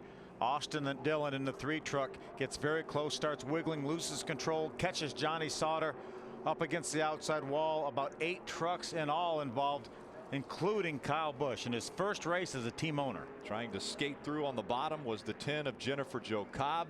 She had a lot of damage and now is out of her truck and with Chris Devoto. Yeah, Rick, you saw that orange truck there on the bottom. She thought she was clear and then trouble. It makes it a little bit even more frustrating, but looks like the crew behind you is trying to find out if you can get this truck back out there. Well, they said no, crew chief said no from the beginning, and I don't know how to give up. I don't know how to stop. So I'm like, if we can go make a couple laps again, and it's morale, it's points, which are oh so important. And I don't want to give up yet. I want to get back out there. I'm so looking forward and so grateful for this year in the NASCAR Camping World Truck Series, and I know we're going to be back at Atlanta, but if we can salvage a few more laps at Daytona, why wouldn't we? So I can't wait to see what they're saying over there. All indications say no, it's done. It was a pretty hard hit. It's as hard as I've been hit. I know you're itching to get over there, so we'll let you do just that. But yeah, Rick, she's telling the truth. Right before this interview, she ran back into the hauler and said, come on, guys, take a look at it. Let's get back out there. Yeah, another driver that wanted to get back out there was the 18 of Kyle Busch. They were able to get that truck fixed up and back out on the racetrack, but then they came back onto pit road and are now making their way back off of pit road and onto the racetrack once again. Kyle Busch right now is 19 laps down, but he feels like he owes it to his sponsor, Hell of a Good, that came on board. You know, it was just really February 4th when Kyle Busch found out for sure that the sponsor that he thought he had for the entire season was not going to come back. Right.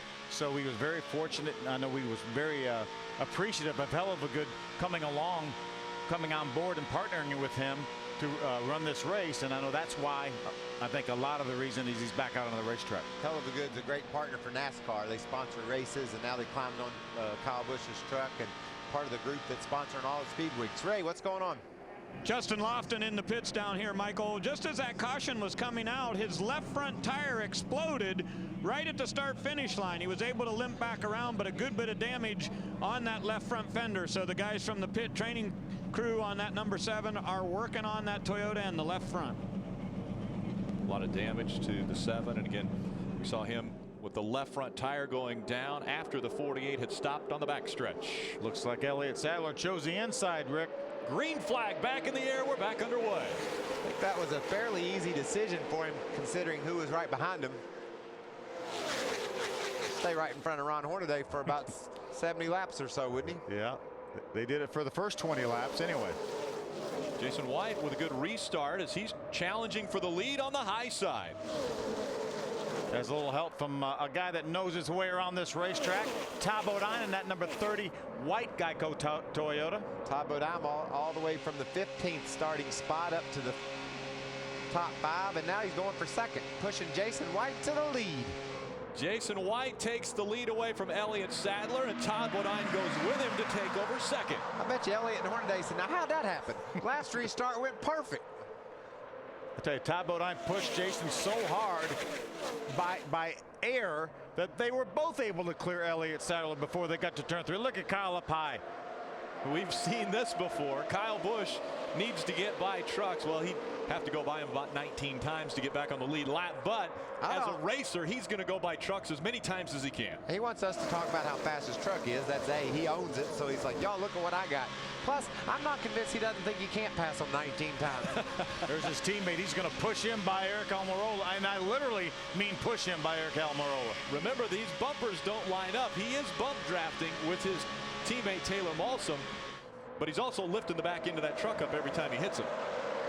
Taylor just upped his game a little bit, don't you think? Oh, shoot, the boss is behind me. I gotta go. I better get on it. Step up this game once again. Great side-by-side battle. There's Mike Skinner, the 5 on the outside. Rick Crawford, the 14 on the inside. Rick, a former winner here back in 2003. That side-by-side battle was for the 7th position. See your trucks up front, top 3 in line down on the bottom. Ricky Carmichael running 4th. They start to line back up again, and everyone jockeying for position close to that yellow line. Max Pappas and it's like Todd Bodine are up on the outside trying to make a little ground. That's the Germain Toyotas with Geico on the side of them. Max has been impressive this entire race, and what a great week he's had so far. Raced his way into the Daytona 500 tomorrow. Another guy that's excited is our pole sitter and now race leader, Jason White. Adam. And Rick, they continue to coach Jason on the radio. They just told him what his gap was to second place Elliott Sadler, and then they said your truck pulls out really good, but you got to be careful with that. Michael, we know it's tough in the draft at Daytona, but how difficult is it when you're the driver out front? Well, it's really difficult because you're trying to temper what you just said, Adam. You don't want to get too far ahead, so you roll off the gas, and all of a sudden the guy in second anticipates what you did, drives around the outside of you, brings half the field with him. So playing with that throttle, not getting too big of a lead is a very, very tough to manage. Elliott Sadler takes the lead back now with the help of that 30 truck of Todd Bodine. And how about Max Pappas making the move right behind him in the 3rd position? Great run for Max. Great week for Max, just like you said, Phil. It's the Daytona 500 that man's in. I think the 2nd Italian, he and Mario Andretti, maybe the only 2 ever to be in the Daytona 500. And Mario did pretty well here. Mario did pretty well all over the world. Yeah, the world, actually. He won this Daytona 500 back in 1967. Oh, Jason look at that. White not able to hold it on the yellow line. Here comes Ron Hornaday to the inside, 3 wide. Don't want to be in the middle. Johnny Benson looks on the outside of Jason. 2 distinct lines, inside and outside. Here's Rick Crawford's Ford onboard. These guys are mixing it up. There's Nelson Piquet Jr., my spotlight driver. On the outside, he's raced his way up close to the top 10. Comes Timothy Peters. Timothy Peters can get it done whether we're at Martinsville on a flat half-mile or here in Daytona. He was a breakout guy of the year last year, wouldn't you say? Absolutely. What fun it was to watch him break out, too. He's running in the 4th spot, that number 17, K&N.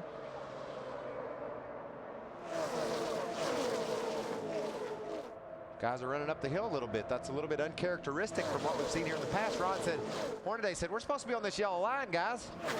But his teammate is running up near the wall. Oh, now, here comes Todd Bodine looking to the inside, trying to make the pass. He brings Skinner along with him. They're going to hang out the number 2 of Elliott Sadler. He has a slew of Toyotas behind him. He's got 4 Toyotas lined up behind him. One of those being Kyle Busch's. Yeah, Chevrolet has never won this race in the 10 races we have been here, and it looks so promising early with Elliott Sadler and Ron Hornaday running up front, but here comes the Toyota parade. Oh, and Mike Skinner decides he wants some of that lead. Goes around the outside of Todd Bodine. Skinner started 20th, and he's running first. How about the 18 of Kyle Busch? He is pushing trucks around this racetrack. He pushed Timothy Peter in the 17 up to the 2nd spot. So Timothy Peter's now running 2nd at Daytona. How about Hornaday latching onto the back of Kyle Busch? He knows where Kyle Busch wants to go. Todd trying to side draft with Kyle Busch. Here comes Hornaday up behind the 18. Here a little bit of a bump there. Sound like Max might have got on to Todd. Look at Kyle. Kyle to the outside. It looked like the 17 got a little bit loose. Maybe had to check up a little bit.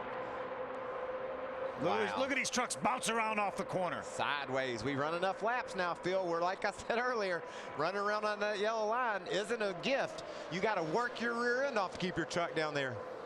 Side by side as they go across the stripe. Again, Kyle Busch 18 in that 18 is 19 laps down, involved in the incident at the first lap. Not anymore, he's not. He's 18 laps down as he goes by our race leader, Mike Skinner. You know, you ask why he's out there? Because he's got corporate sponsors on the side of that truck. And also, he'd like to think... Oh, Hornaday's in the wall. Hornaday into the wall in the backstretch. Now Ricky Carmichael also in the 4, spinning. The 51 of Eric Almirola caught up in this. There's Johnny Benson in the 95 trying to avoid. What a job by Nelson Piquet Jr. too, Phil. All Second time he's done a great job. Look at the damage to our champion, Ron Hornaday. There's the 15 of Ted Musgrave. Both the Billy Blues trucks, the 15 and the 51, tore up in this crash. There's the 51. Unbelievable. There's Donnie Leah. We talked about him. What a great run he had going early. Same place the last wreck occurred. 81 of David Starr. Right in the middle of the back straightaway. It's amazing how the straightest part of the racetrack and we have accidents. A lot of damage to that Donnie Leah truck. You can go from extreme high, his son born yesterday, to extreme low, involved in an accident at Daytona. What happened? Second to Kyle Busch Motorsports truck. Taylor Malsom also involved. That doesn't look like that is as bad as Kyle's truck. Look there, Elliott Sadler. Right front damage to that race truck. Both the KHI trucks involved in this accident. There's Ricky Carmichael with a lot of damage with that monster Chevrolet. We're not going to have anybody left. This one happened up toward the front. Again, the 3rd caution of the night. Over 6 trucks involved in this incident. Rick Crawford also involved in the 14. See his grill pushed in. Now the truck's smoking. Let's take a look from the DirecTV blimp at what just happened. Watch Hornaday now. He's the first guy I saw get out of whack. He's side by side with Skinner. Oh, is he going to get a bump draft from Ricky Carmichael? They get a bump draft from Ricky Carmichael, and it may turn him. No, I think he had a flat. I think he had a flat tire. I don't think Ricky Carmichael ever touched him. No, it looked like that's what it was setting up to be, but Hornaday just veered to the right. I was going down the back straightaway the other day in my cup car and blew a left rear tire, and it just drove right to the infield. He might have blown a right rear tire, and it pulled him right into the outside wall. You know, so much. Watch, we're going to see before Ricky Carmichael gets there, that 33 truck's going to veer to the right. It's hard to tell from that angle. It's pretty close. But I think from the other angle, it didn't look like Hornaday ever, or excuse me, Ricky ever touched him. See if we can get a better look at that. Look at Neil. That's an amazing job Nelson Piquet did there. Let's keep an eye on it now. Boy, it almost looked from that angle like there might have been a slight contact. If we could look back at that first one and really see, it looked like from the first look we saw from it, Ricky didn't hit him. You can see the right rear tire's down on Ron's truck right there. I think riding along with Elliott Sadler. Keep coming on the bottom, keep coming low, low, low, keep coming low. Nelson Piquet slipping by there. That's an amazing job that young man did. Good job. Ryan Sieg getting by as well. Here's Crawford's view. Well, just right in front of him. Through the grass. Hold her straight. Hold her straight. Back up. Again, coming right at us. Boy, I'm telling you, from that angle, it almost looks like there was a little bit of contact, and that got right wiggling.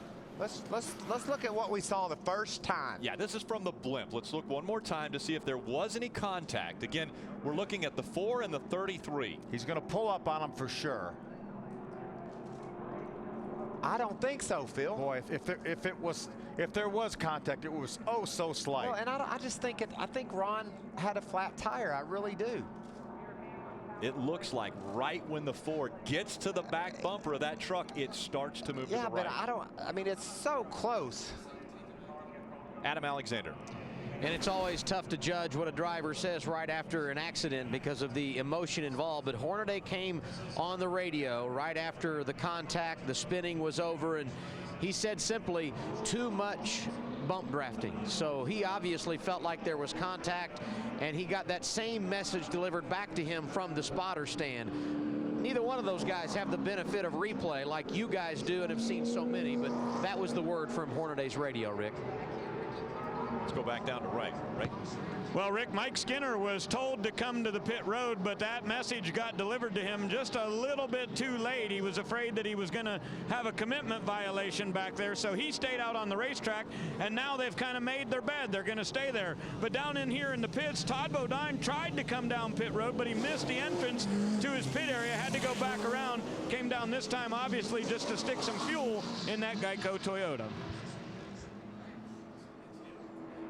See a lot of smoke coming out of the 14. Ray was talking about the 30 of Todd Bodine missing his pit stall. What? He just never turned in. Didn't see the sign, I would suppose. Not many onions out there on pit road, but didn't catch that one. Adam Alexander.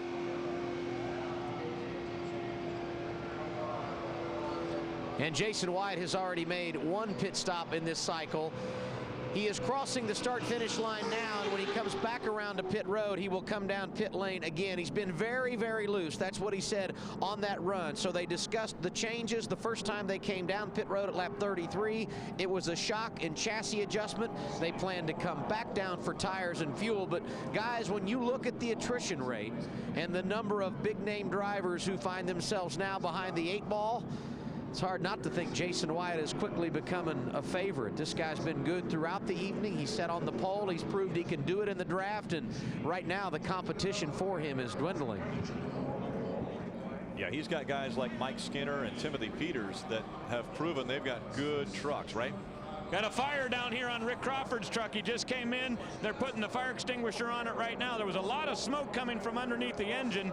They're aware now that the fire was on that Lilly Trucking Ford. They may be changing the radiator. You see the guys, the radiator's been pushed back in towards the engine. These are the trucks that were involved in this latest incident. A lot of them. Elliott Sadler so good early on. Ricky Carmichael ran well. Ted Musgrave has now been involved in both incidents. Donnie Leah had worked his way into the top 15. Ron Hornaday, our champion. Eric Almirola had a good truck. Taylor Malsom was racing up in the top 5. Phil, I'm still not convinced that Ricky Carmichael caused this. It looks like simultaneously, just like you said, Rick, right when he got there, Hornaday veered to the outside. Now you would think that Ricky hit him, but it's so close. And first of all, they're not in line. I mean, Ricky Carmichael's out of ways. Okay, right there. I think there was contact. He might have. I think he did hit him. You're right. And that's how little it takes. That's how little it takes is exactly right. A lot of trucks involved. And Rick, you talked about it. The bumpers don't line up on these trucks, and that's what Wayne Auten, our series director, preaches at the drivers' meeting. Think about the fact that these bumpers don't line up. And Ricky had to say, I caused that? I mean, I just barely bumped him. And look at the aftermath. A wild ride for a lot of trucks.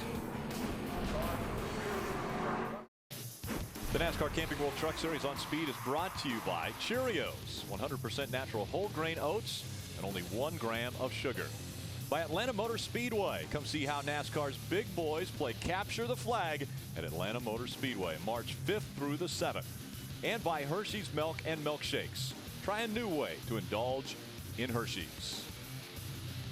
Aerial coverage tonight brought to you by DirecTV. DirecTV, it'll change your life. Call 1-800-DirecTV. I could see our hotel from that blimp shot.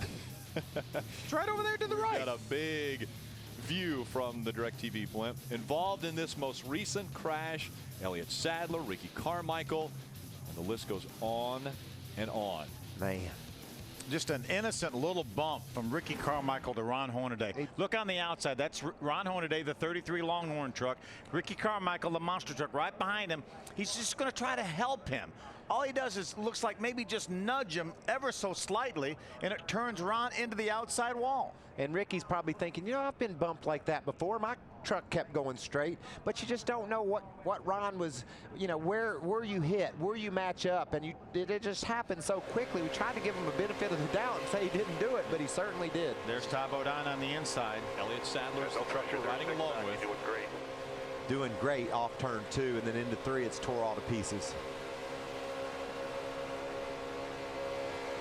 There's Mad Max on the inside. Look at there, a little bumping bump. Todd. Keep coming on the bottom. Keep coming low, low, low. Keep coming low. Perfect, perfect, perfect. Clear. Good job. Good job. I guarantee Watch you. this now. We got the 4 truck following a 33 truck. I guarantee you, Ricky Carmichael was shocked when he saw Hornaday's truck turn in the outside wall. Watch him. He pulls up to him right now, and you see he's not exactly in line as Rick, as you said, but he's getting close to him right there. Looks like the contact. Golly, and look, they were doing the same thing down on the inside, Rick, pushing each other. Right. They kept going the right direction. Well, and I know that we're looking at something, they're going 185, 190 miles an hour. We're looking at it very slow, but it almost looks as though Ricky Carmichael moves just a bit to the left when he gets that contact, and that accentuates the contact and sends Ron into the wall. We saw Kyle Busch bumping Taylor Malsom, his teammate, a lot harder than that, but unfortunately it didn't work. Krista? Yeah, this one involved a couple of champions, a former 2005 champion Ted Musgrave and our reigning champion Ron Hornaday. We've been watching it down here, so I could guess what happened, but nobody wants to hear me guess. They want to hear you say what happened. It's going to be easy. I'll just blame Busch. He was out in front, so I'm going to blame him. No, actually, we got a good tug, and he dropped to the bottom, so it slowed my truck up. Ricky got a good run and run into me. So these trucks, the bumpers don't line whatsoever. So I don't blame him because the lap earlier I picked up Sadler, and luckily he was fortunate enough he saved his. So you just can't bump draft in these things, and Ricky will learn that, but under our cost. But I hate to say, Longhorn, thanks for all the support and just everybody. It takes a lot of people, and them guys just built this truck in a week, and as fast as it was. I hate to see both our trucks out, and plus Ricky's truck we do. So, K-Chai, we got more work to do, but we'll go get that. I think we can get that Longhorn Chevrolet back out. Well, I know Ricky's a good friend of yours. Are you mad at him right now? Daytona. I mean, how can you? You know, full moon. No, we're all right. All right, Ron Hornaday's in good spirits, so let's talk to Ted Musgrave. You were so excited. We're so excited to have you back. I know this is not how you wanted it to end tonight. No, it was my one and only shot for the year, maybe, unless I get some sponsorship for Atlanta. But I'm telling you, wrong place, wrong time, both times. None of them were my fault. Kyle Busch and I both jumped to the outside, got involved in the first lap. So my day was pretty much over, but I was just sitting there riding by my own business, and then that second one came along, I got pushed into it, and the Hope for a Haiti truck just needs a lot of hope right now. I think we're going to have to load it up and take it home. All right, thanks, Ted. Let's go down to pit road. Pit stops, Ray. Mike Skinner just came to pit road, Krista. He did not want to give up his track position, but his crew chief, Gene Need, said we just cannot take a chance of going on too long of a green flag run now because there's so few trucks left in the race. They came to pit road, gave up the lead for the 5 truck. Adam? And Ray, just a moment ago, we heard Ron Hornaday talk about what happened on track, and Ricky Carmichael with us now. No doubt Ron felt like you bumped him from behind. He said no ill will, but that's what happened. In your opinion, what did you see? I mean, definitely I bumped him from behind. We had a great run, and I'd bumped him before earlier, and I'm no expert at bump drafting, but I do know, you have to have patience, and I mean, I was on the brakes, and no one was pushing me from behind. We just had a lot of momentum. He was a little bit ahead of me coming off the turn, and I had so much momentum coming. And what was weird is, like, he was side drafting, and he just wasn't perfectly straight. And like I said, I had no intention of slamming him from behind and going, and just like I was on the brakes, and it still seemed like I was getting pushed, but we just seen the replay. I wasn't, and I feel horrible for those guys, and obviously horrible for our team, and it's just a shame, man. Things happen so fast. It's really not the speed that is the thing. It's how fast things happen at that speed when things go wrong. So I feel bad for him. I mean, dude, I look up to that guy so much, and the whole crew over there. That it was so weird. It's almost like when he was side drafting or whatever. It just wrong place at the wrong time for me to be sucking up right up on him. And like I said, I was dragging the brakes so hard, and it just, I don't know. Tough start for Ricky Carmichael and his new team. Yeah, dejected Ricky Carmichael in the garage. You know, guys, I was watching that replay while we were talking to Ricky, and the 4 trucks on the inside were all bump drafting while that happened. 2 by 2, they come back to the tri-oval. Green flag back in the air. Max Pappas leads at Daytona, and Nelson Piquet Jr. was second. One's from Brazil, one's from Italy. That's a bit of a foreign flavor. Yeah, that's awesome. Matt Nelson didn't get the start he was looking for. You know, you just have to really appreciate Ron Hornaday's interview there, though. I mean, he just got wiped out. We reminded him before the race he'd never won Daytona. He gets wiped out, and yet he still had the attitude. That's racing. Yeah, that's Daytona. That's Daytona racing. And it just goes back to what we were talking about. These trucks punch such a big hole in the air. Look at the run Todd Bodine gets on his teammate right there, Max Pappas. He has to back off. He has to drag the brake. There's Johnny Benson on the outside. 95 did a great job avoiding that incident. Stacey Compton up in front of this field in the 60. We'll see if he can hold on to the lead. Jason White on the outside line in the 23. There's not many of them left, but they all look pretty determined. Stacey Compton is credited with leading that lap. And oh, by the way, we're not halfway yet. A lot of sparks still flying out from underneath these trucks as they bounce through the turns. What a great story it would. Ooh, look at Max jumping around up off of turn number 2. But Johnny Benson at the same time was doing the same thing. Yeah, that was what a great story it would be for Johnny Benson to come back. Ooh, look at Johnny trying to bump draft Jason White, and you see how Jason's truck's wiggling because Johnny back there pushing him. How about Max Pappas making the pass and taking over the lead from that 30 of Todd Bodine? They've left the 60 back there in the 5th position, and he was just leading. Kyle Busch It happens fast. Kyle Busch is thinking maybe he'd get lap number 17 back here, 16 back.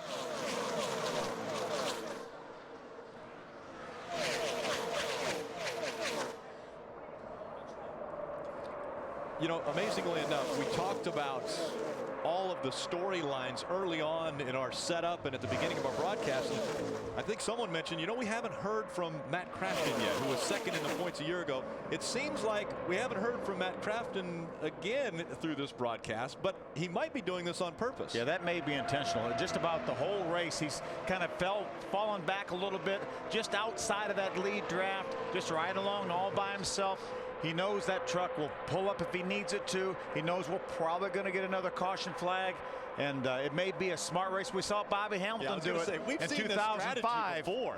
Wouldn't you say decent strategy so far, the way the race has played out? We've had 16 different trucks of the 36 starters involved in accidents already.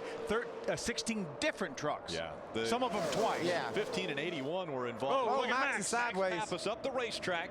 Todd Bodine able to maneuver around the truck going by him on the high side, and so Max Pappas has his hands full right now. It's been an adventure, I think, for Max. Every time I look over there in turn 2, he's jumping. It looks like maybe he touched the apron this time. Let's see if we can watch. Watch Max now deny. He got sideways, and that's why he got down on the apron. Yeah, he was spun out. He luckily saved it. Great job by Max, and a great job by Todd Bodine not running in the back of him. Or hitting the 5 truck. Timothy Peters is out in front of the field at Daytona International Speedway. But it won't be long till that 18 trunk is out front. Now he's out. He's 18 laps down now. He's soon to be 17 down when he goes ahead and gets by Timothy here. Look at him. It's so impressive to watch Kyle Busch handle a truck or a car around this racetrack, or any racetrack for that matter. It's impressive for us to watch. Timothy Peters probably isn't so impressed right at the moment. Getting pushed and beat by a guy 17 laps down. How about this guy's coming after me? How about that truck inside line, third in line? The 46 of Dennis Setzer. And my tire monkey is here. That's right. TireMonkey.com. He's here. Mario Goslin. He's actually here. He's all up in there. Season. Oh. How about J.J. Yaley in that 01 truck? Brand new race team having a good ride. Just in front of that 12, J.J. Yaley. The 5 of Mike Skinner showed his strength early on in this race. He's still fighting in the top 10. These guys don't want to let Kyle Busch have his lap back. No, they really don't. But they didn't like the way that was shaping up. If somebody was smart, they would latch onto the back of that 18 truck, because I'm quite certain he wants to get up front. So the field comes down the back stretch, and again, chaos is somewhat calm for now. It has been a wild ride for 16 different trucks. They're all pointed in the right direction for now.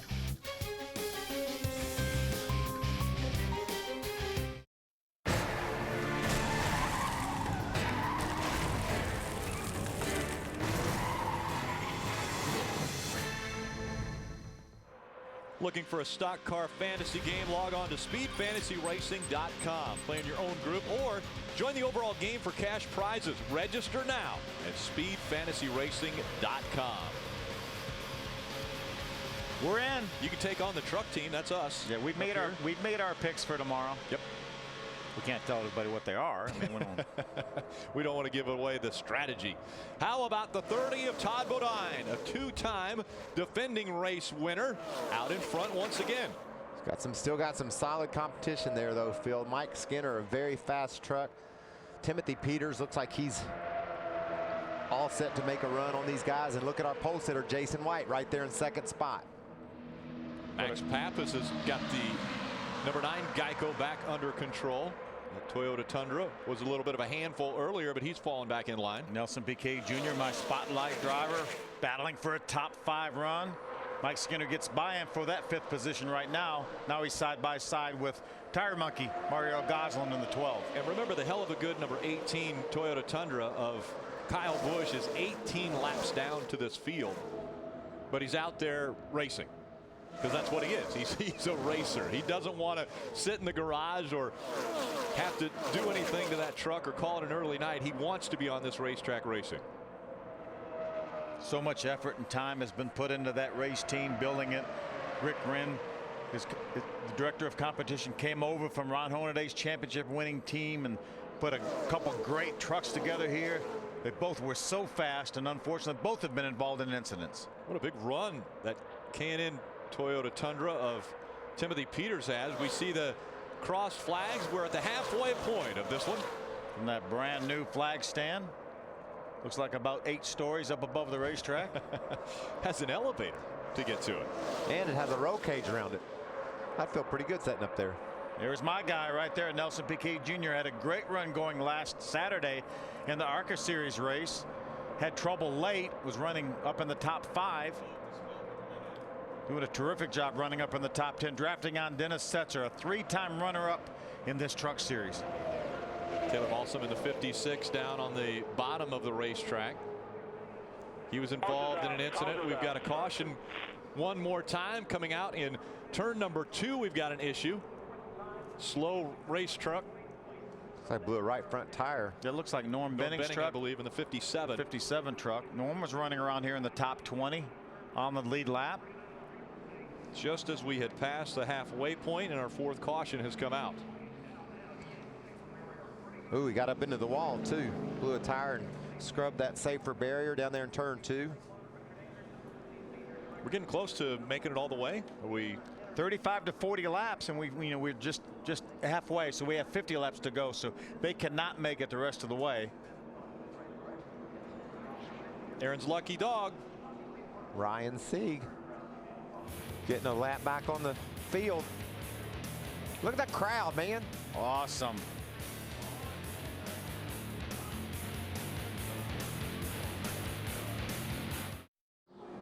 Welcome back to the Nextera Energy Resources 250. Pit stops just taking place. Ray, give us an update. Todd Bodine, the first one down pit road. He had to come down and put tires on. Mike Skinner right beside him had put tires on the last time down, so he got fuel only. Bodine's pit stop just a little bit longer. Todd let him in.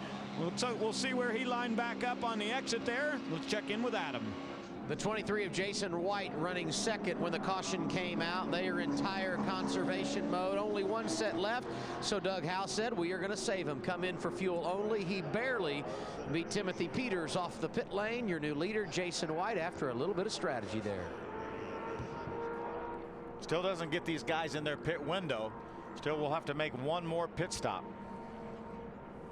The blue oval back in front of the field. Once again, Jason White brought them to the green flag to kick the season off. And now he's back leading laps at Daytona. Welcome back to Daytona International Speedway. The field is starting to line up going down the backstretch. Really, they've been keeping an eye on my spotlight driver. There he is right there, Nelson Piquet Jr. And what great bloodlines Nelson Piquet Jr. has. His father, a three-time Formula One champion. One of 8 to win at least 3 or more championships. He won his championships back in the 80s. There's Nelson Piquet Sr. right there. 204 starts, 23 wins in the F1 series, 60 podium finishes, top 3 finishes, almost 1 out of 3. I grew up watching him race those Formula One cars back in the day, and to see his son here, spotlight guy. He's doing a nice job. Again, had a great run going last week in the ARCA race, was running up well into the top 10. My spotlight driver, Brett Butler, is running up in the top 10 as well. He's 9th. Came by 9th last time in the FuelDoctor.com truck. So our guys are doing good. Yeah, they're doing great. Again, we have had 4 cautions getting ready for the restart. 16 different trucks have been involved in accidents this evening. Green flag back in the air.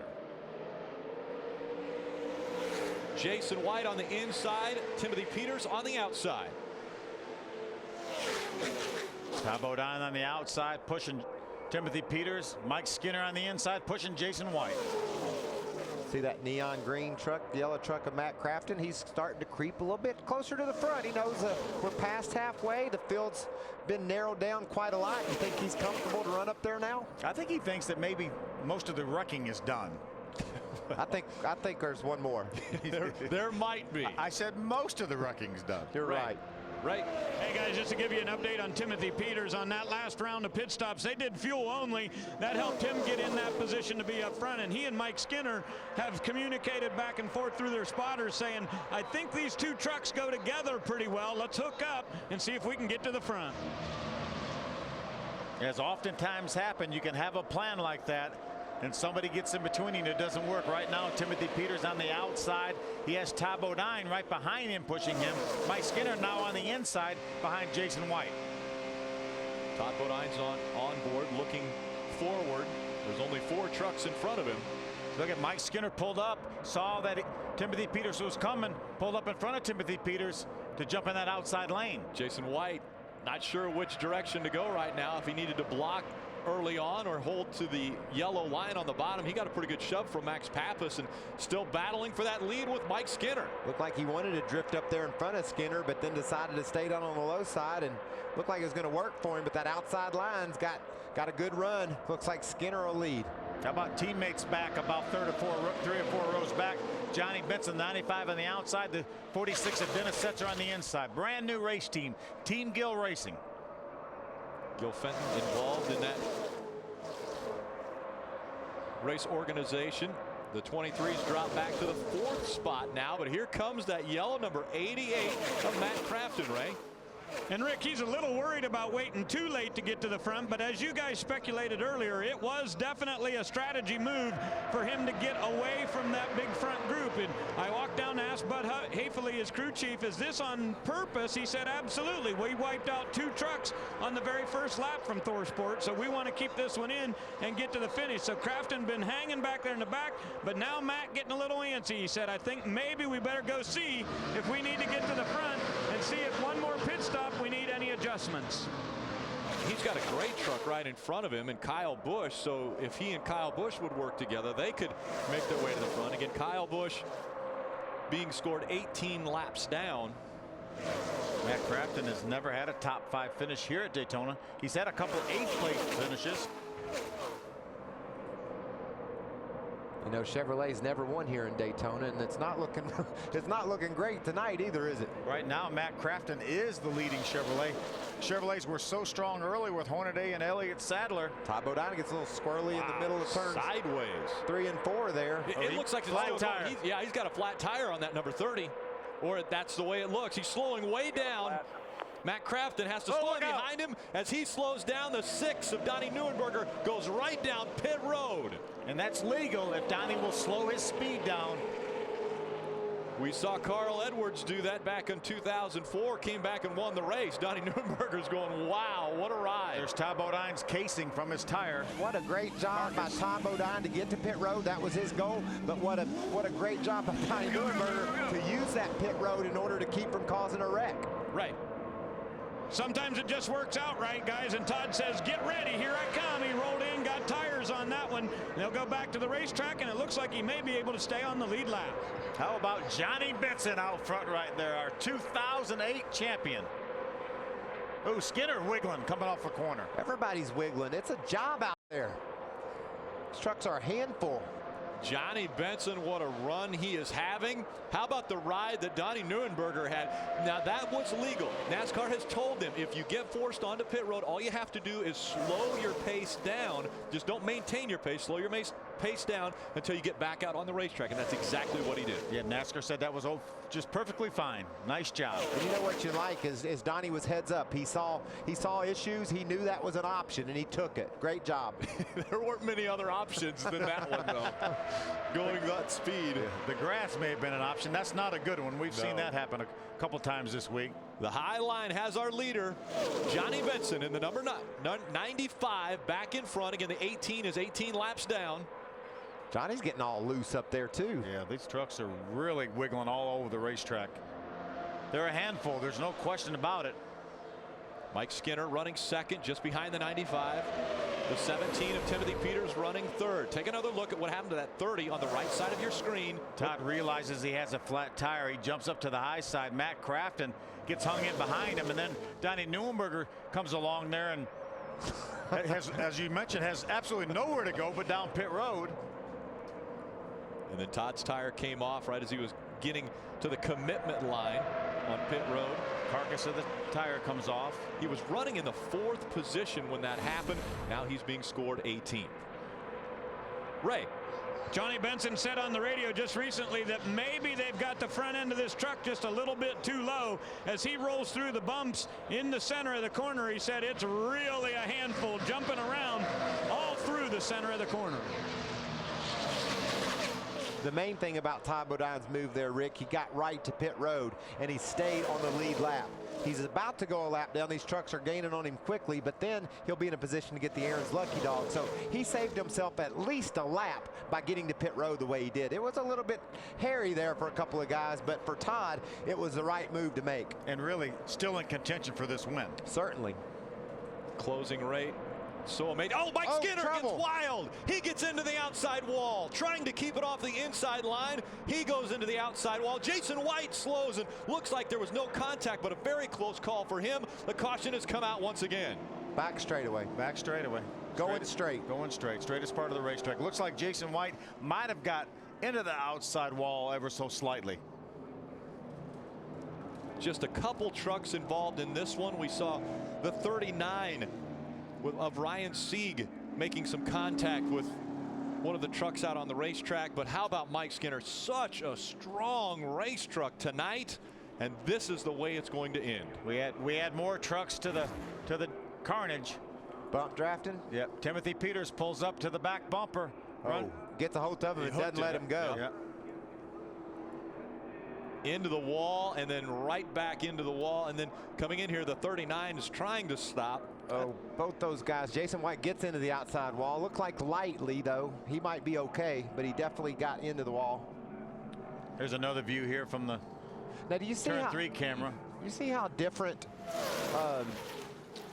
what Ricky Carmichael did to Ron was than that? You could tell Timothy Peters got a hold to Mike, and he just didn't let him go. That's a bad mistake. Lifted the back end off the ground. I mean, that was what happened with Mike Skinner here. Oh, how close for the 12 of Mario Goslin, just clearing that. You know, you wish that these drivers could be up here and watch what we watch. Or see the replays, because I'm telling you, if they would have seen the replays with Ron Hornaday's incident, this incident would have never happened. Oh, you just watch. You can see that how this looks so much different than the last time we had this problem on the back straight. We can see how long they're tied together, and it just knocks Mike right out of the way. And guys, remember, Timothy Peters is trying to help Mike Skinner. He's not trying to hurt him. He's not trying to turn him around. He's trying to help him. That looked like pretty significant hit for Jason White too, Phil, from that blimp shot. Bounced off that wall pretty good up there in 3 and 4. Mike Skinner running in the 2nd position when that accident occurred. Aaron's lucky dog goes to Eric Almirola in the 51 truck. You see how bandaged up that race truck is. I think that'll put Eric back on the lead lap. And now on to pit road. More than likely the final stop of the night, or could be the final stop, right? Yeah, the 30 is going to get fuel right here, guys, but they still have a set of sticker tires in the pits here, so they definitely do not believe that this will be their last pit of the night. They think they want to try to come in with about 25 or 30 laps to go, so another set of stickers down here for Todd Bodine. Todd Bodine's flat tire, green flag pit stop has worked out to where now he just gets a little bit of gas. He's going to get some good track position. Adam, what's happening down there? And Max Pappas came down pit road. It was fuel only for him, and you can see in your screen Jason White, who did get a little bit of damage on that accident over on the back straightaway. He's going to get 4 tires. The damage not severe. They will also top off the fuel tank. 37 laps to go. If there's no green-white checker, they are in their window to go the distance. And a great point to bring up there too, Adam. 3 attempts at a green-white checker finish.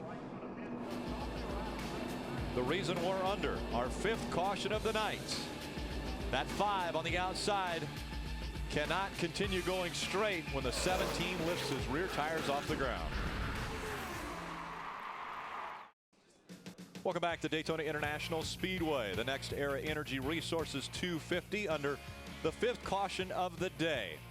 Well, if you haven't been around a television set all day long, let us get you caught up as to what has taken place at this famed racing facility. Earlier, during the daylight hours, the Nationwide Series involved in some melees early on. That's the 61 of Josh Wise. He got turned into the wall. There's Danica Patrick doing a nice job in her Nationwide debut. Yeah, she gets involved. Falling back early and going, but snuck up into the top 20. Another big one here. That's Dale Jr. in the 88, upside down. Greg Biffle involved. Brendan Gaughan involved. See Joe Nemechek coming in there getting a part of it. The last lap, the 18 of Kyle Busch. They're 3 wide. He gets a little squirrely. Just turned around, catches Brad Keselowski. That's the daytime portion of this doubleheader. Tony Stewart wins 5 out of 6. Can you believe that? Lap number 1 for the Camping World Truck Series. Austin Dillon in the 3 to the outside wall. Hey, Rick, that happened on lap 1. Yeah, Kyle Busch involved in this incident. Spent a lot of laps behind the wall. Here's Ron Hornaday, our reigning champion on the outside. Bump draft from Ricky Carmichael. Another 8 or 10 truck incident. You can see Eric Almirola right up in the middle of it, and he's back on the lead lap. Most recently, the 17 of Timothy Peters under the bumper, the 5 of Mike Skinner. Wow. 47 different vehicles have been involved in accidents today between the Nationwide Series and the Camping World Truck Series. That's an expensive little day-night doubleheader, isn't it? Probably $1 million worth of damage. Driver of the number 5 is with Krista.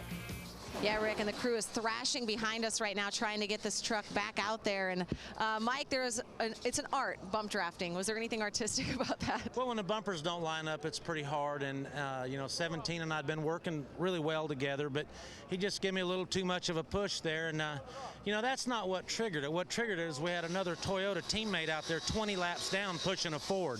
That was the real problem. But I hate it for our international trucks, Monaco RVs, Toyota Tundra. Man, this truck was awfully good. We were just a little bit free. We were just getting ourselves in position for the end of the race. But, it wasn't meant to be today. Thanks, Mike. There's been too many interviews from the garage tonight. I'm glad Krista was able to stay around with us and cover that action in the garage. We're getting down to it now, fellas. Although the action can't pick up, right? Johnny Benson leading this race chose the outside line for the restart. Green flag back in the air. And oh, by the way, the truck behind him, Matt Crafton, the 88 truck, Nelson Piquet Jr. started on the inside of the front row at Daytona on a restart. I bet he's thinking, oh me, this is a lot more fun than I thought it was. What a nice job he's done. Certainly is. Carlos Contreras actually back in the double zero truck running in the 8th position. There's a name we haven't said yet. Yeah, that's the red truck right there going past our camera. Carlos was in that 2000 race the first time we came to Daytona, so he's a veteran. Hadn't run a lot lately, but he certainly knows his way around these tracks. David Starr has received a pass-through penalty. He made a pass before you got to the start-finish line, which you can't do with the double file restart rules. You see Jason White there in that orange and black truck. He drove up on the outside. The last time we saw him, he was in the wall in 3 and 4. Did some damage to his truck, but obviously it didn't do too much. He's up in the top 5. Jason White passed 5 trucks that lap. Again, Jason White so close to getting damage, but now it looks like that truck is racing up toward the front. How about Stacy Compton making the run on the outside? Todd Bodine's going to he's going to make it 3 wide off of 4. 3 wide coming off of 4. That, 2, I'm sorry, off of 2. 2 number, and that's normally what we see coming off of 4. Todd Bodine makes the power move on the bottom of the track, and he moves up to the top spot. And he brought like 5 of his friends with him. Those guys went to the bottom and drug that whole line to the front. Johnny Benson says, I was leading, and where'd all my friends go? Yeah, Stacy Compton also is wondering what just happened. Look at these guys. Max Pappas moving up into the 6th spot now in that Geico Toyota Tundra. There's Stacy Compton. Remember, Johnny Benson, Stacy Compton were side by side for the lead. What, 1 lap ago? About a half a lap ago. And now Todd Bodine makes the power move to the bottom. Take a look at this. Johnny gets to wobbling a little bit on the bottom, Phil, and took some of his momentum away, and Todd jumped on that opportunity. Went to the bottom, had Jason White right behind him. Timothy Peters right behind Jason White, and they just drove by these guys like they were tied to a stump. And Johnny's, like you said, he's saying, how many of them are there? Here comes Timothy Peters. He doesn't want to follow. He wants to lead at Daytona. How about Nelson Piquet Jr.? That's his teammate, that 1 truck on the outside. This is fun to watch. Nelson Piquet Jr. doesn't know a lot about NASCAR. For sure, he warmed up last week in the ARCA race, and he's starring in this show tonight. As I said earlier, only 1 race deal right now with Red Horse Racing, and they would dearly love to race Nelson Piquet Jr. in some more of these Truck Series races.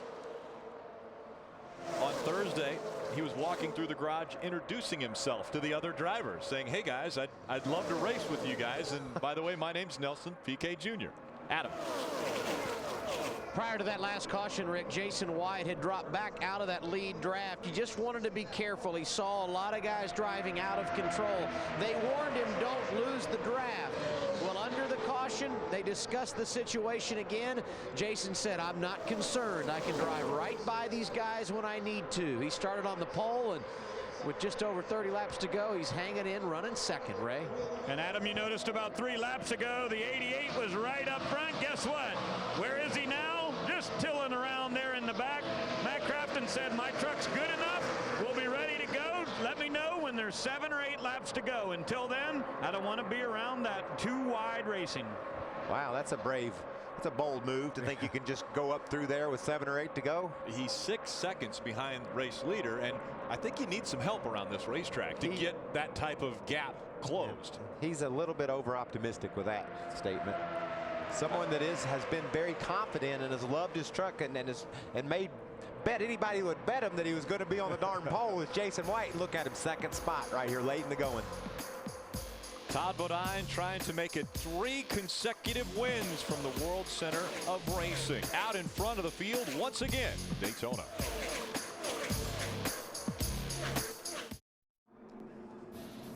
Welcome back. TireMonkey.com driver Mario Goslin has brought out our 6th caution of the night. Look at the damage to the front of this race truck. Yeah, tremendous amount of damage to that Chevrolet. He was racing well up into the top 10 in the lead draft. It came by the start-finish line last time in 7th. He and Nelson Piquet were all wadded together for some reason. I don't know if that had anything to do with it or not. Let's take a look. See him on the outside. On the inside of that. See there, he just gets Nelson and then up the track he goes. And that is so wild. At first it looked like maybe he was going to, some pretty significant contact to the inside wall. Looks like he was trying to get in line behind him, and then he couldn't get in line, and then they may have got hooked together or something. It's like it ran him up the, oh, he got sideways a little bit there, and it runs him up the hill, and he just loses control. And look, this is a game of inches sometimes. This case, it's a couple of feet, but darn, if he could have just missed it there, he had a lot more room to slide after that. That was weird looking, wasn't it? Sure was. Tough break for Mario, though. Had a great run going on the heels of a great 6th place run at Talladega.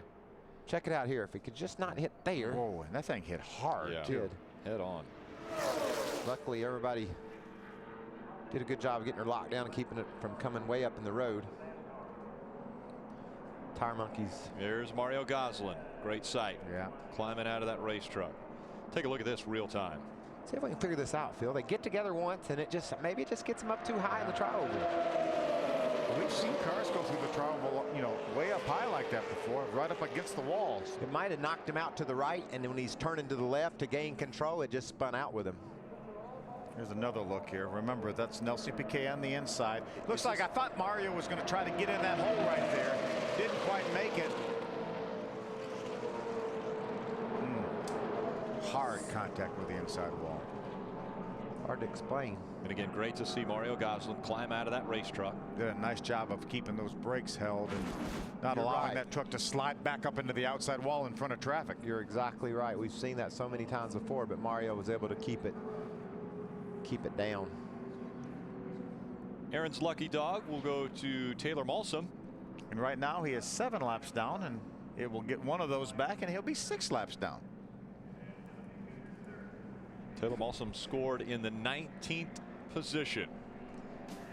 Todd Bodine, Jason White, Timothy Peters, Max Pappas, and Stacy Compton are your top 5 at Daytona.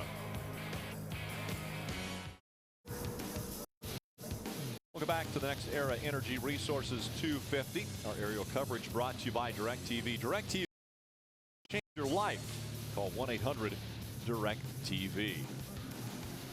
Coming up next on Speed, it is the final edition of Countdown to the Daytona 500. Joe Gibbs Racing, a behind-the-scenes look at what it takes to prepare for the biggest race in stock car racing. It's incredible how much preparation it takes to prepare a car or team for the Daytona 500. You take so many things for granted, Phil, when you set up the stands and you watch these teams race, but there's not one detail that hadn't been gone over and over in preparation for trying to go out and win one of these NASCAR events, whether it's the trucks or the cars. Lights still on the pace car. They have not been on pit road yet, but that is going to change now. Here comes the field, and they're coming at you, Ray. Well, Rick, here's the big question. Do you think this will be the last pit stop? Todd Bodine doesn't believe so. Look at our triple pits on the top. It'll be a splash only for the Geico Toyota. In the middle is Jason White, and at the bottom you see a round of wedge going in the left rear for Timothy Peters. Let's go to Adam. And it's a long trip down pit road for Jason White. He's the #1 pit stall at pit exit. 2 seconds of fuel. They said that would be all they need. They plug it. He pulls away. Todd Bodine got it. Bodine quickest off of pit road. Then it's Jason White. They will be 1-2 when the green flag goes back in the air. So the field continuing to make their way off of pit road after some adjustments made. The most recent incident involving the 12 of Mario Gosselin gets a little wild in the tri-oval, and a hard shot on the inside wall. Welcome back. Nextera Energy Resources 250, closing in on the final 22 laps of this season opener. The leader at lap 77 has failed to win at Daytona in all 10 previous races. Guess who was leading? Carlos Contreras. Yeah, that's just not a good stat for Carlos Contreras. But it's a good stat for Russell, because he's jumping up and down over there like he hit the lottery. Russell's our stat guy. We've been hearing about this stat for 3 days. 3 days? We've been here for 365 days because he said it last year. Again, we shined a few spotlights on a couple different drivers. Here's a recap of where they are running, or maybe not even on the racetrack. I'll tell you, my guy, I like my guy's chances. Nelson Piquet Jr. has done a terrific job this race. As has Brett Butler. We got a couple of 24-year-olds that are just very competitive and doing a great job getting their legs under them and learning about what it takes to be competitive at Daytona.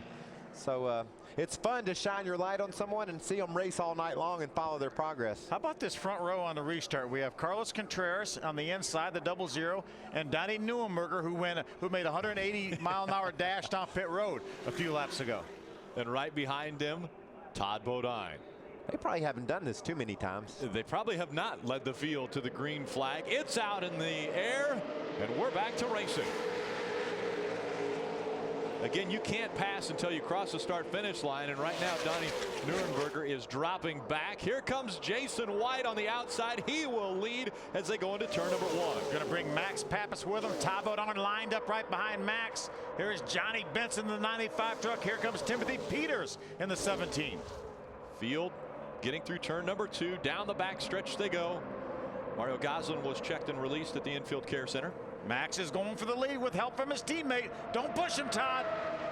Oh, he's oh so close. Max Pappas out in front of the field. Now Todd Bodine goes to the high side of the racetrack. And Johnny Benson's going to look under him. We'll see if he tries to make the pass. He does. Here comes Johnny Benson, and a big run for Dennis Setzer behind him. Those trucks, Benson got loose down there, Phil. He couldn't hold it and drifted up the track, opened the door, but he was able to get back to the back bumper of Todd Bodine and stay in second place. That's where these 650 horsepower engines, they're able to recover so much better than a Sprint Cup car or a Nationwide car with all that horsepower. You know, this race is typically, we've seen guys just run around that yellow line and stay in line and deal with each other at the end. That's not been the case tonight. And again, that yellow truck, not even in your sight. Matt Crafton has dropped back. He doesn't want to be a part of any two-row racing until we get to about 10 laps to go. I mentioned Mario Goslin out of the infield care center. He's standing by with Krista.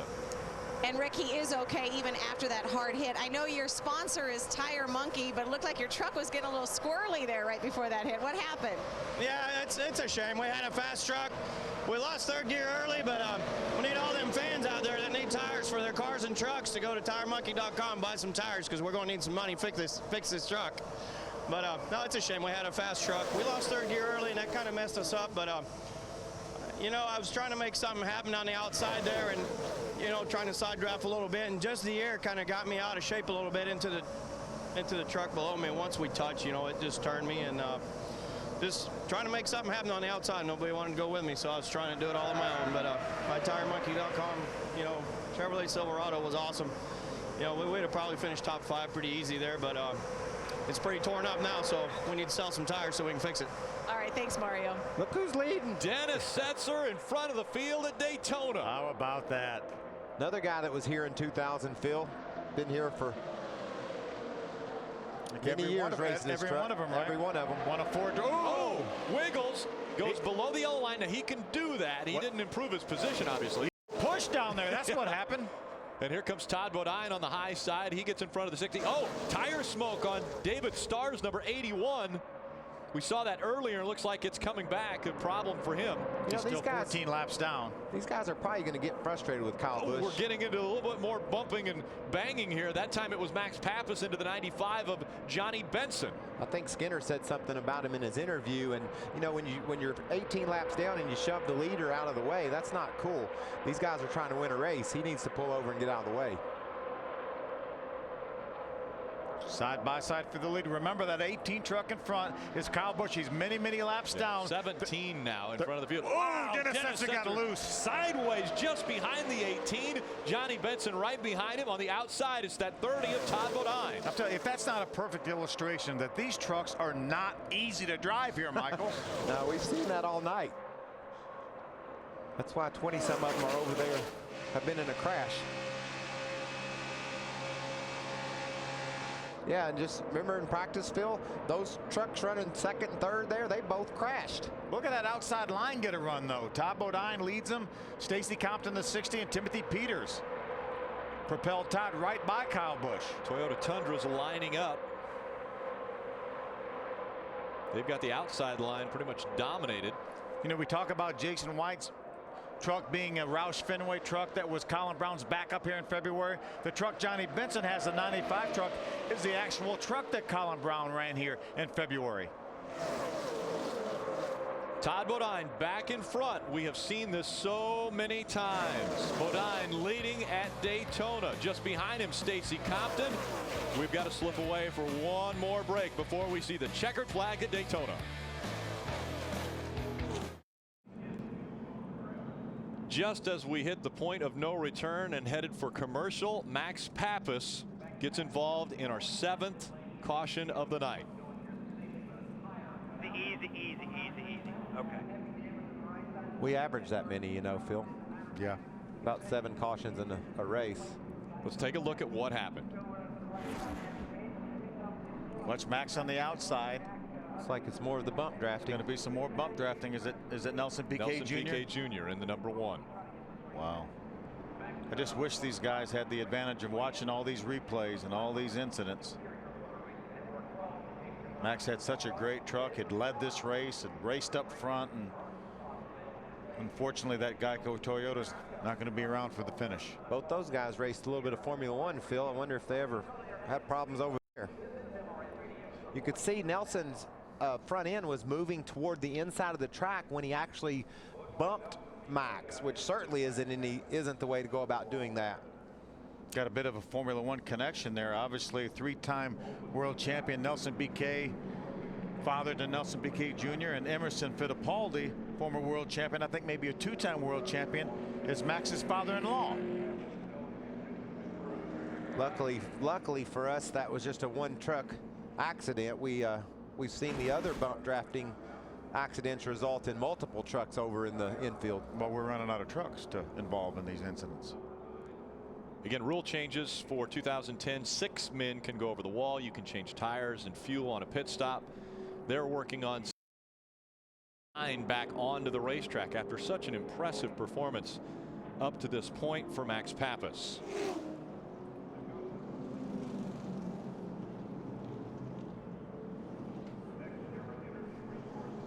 The field dwindling in the Camping World Truck Series first event.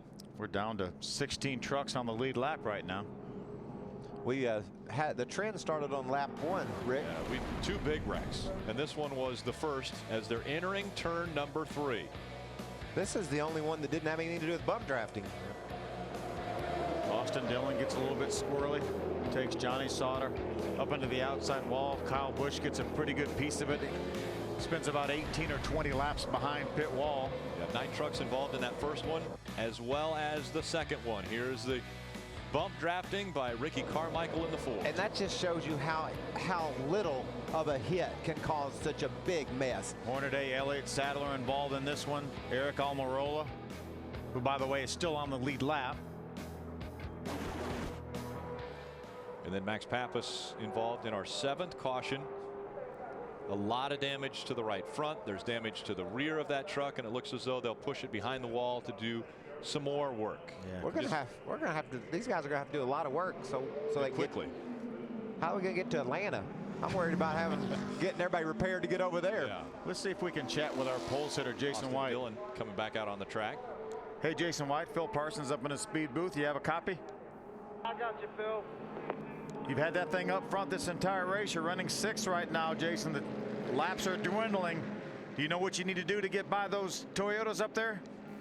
Man, they're teaming up on me, but I think I got the truck to beat. I think we just got to put ourselves in the right position here, and I think we can do it.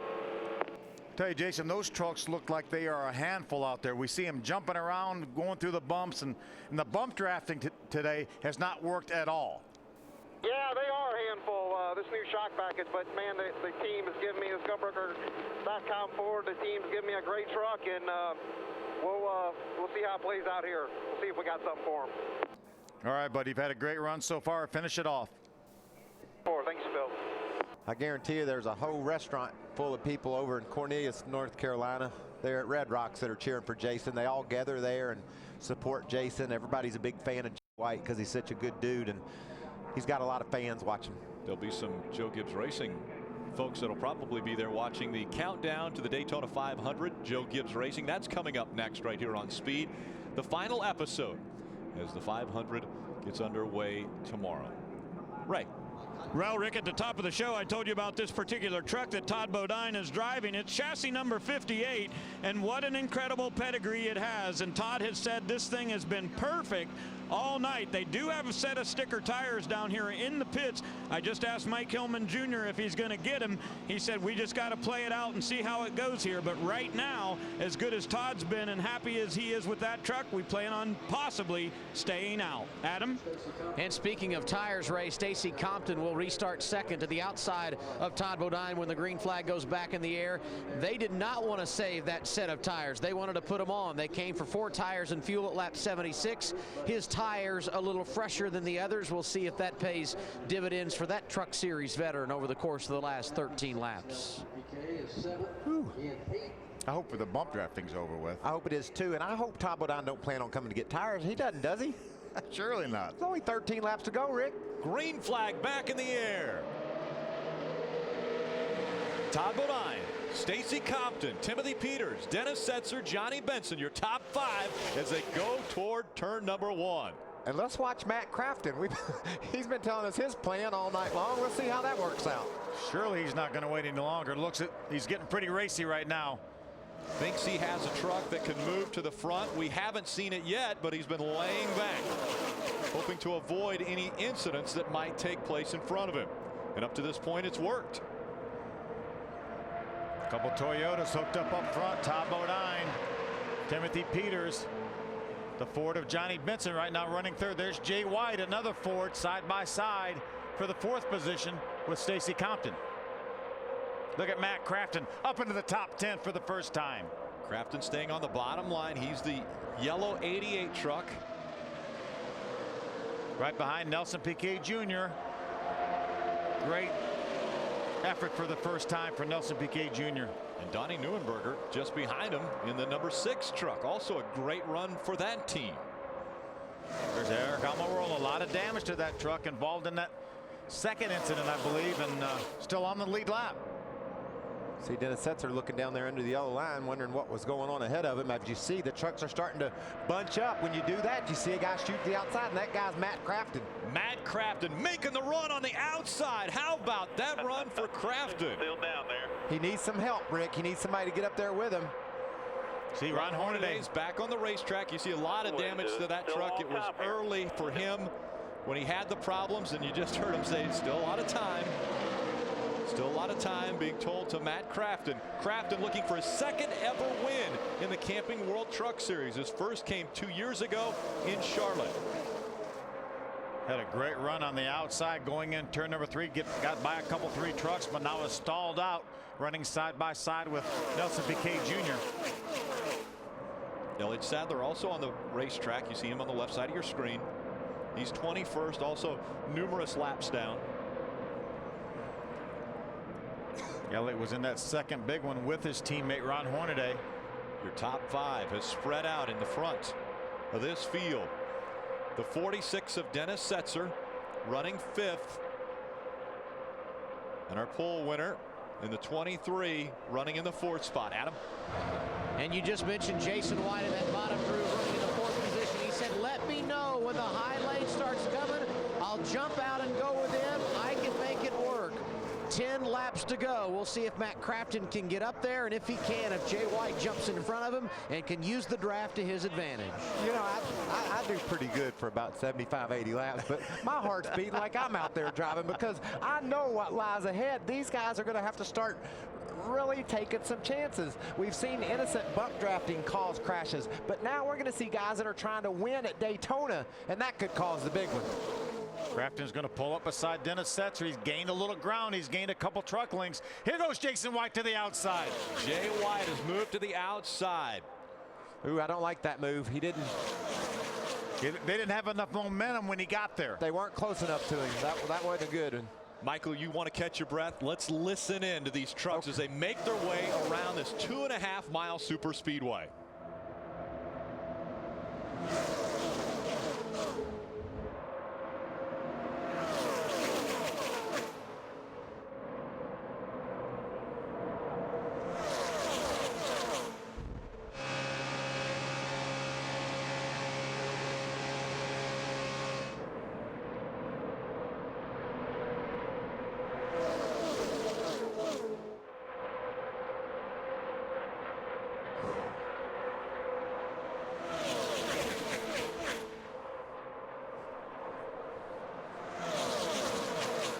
can we talk again? It's making me It's making me more nervous watching without saying anything. I heard you breathe it. I heard you breathe it.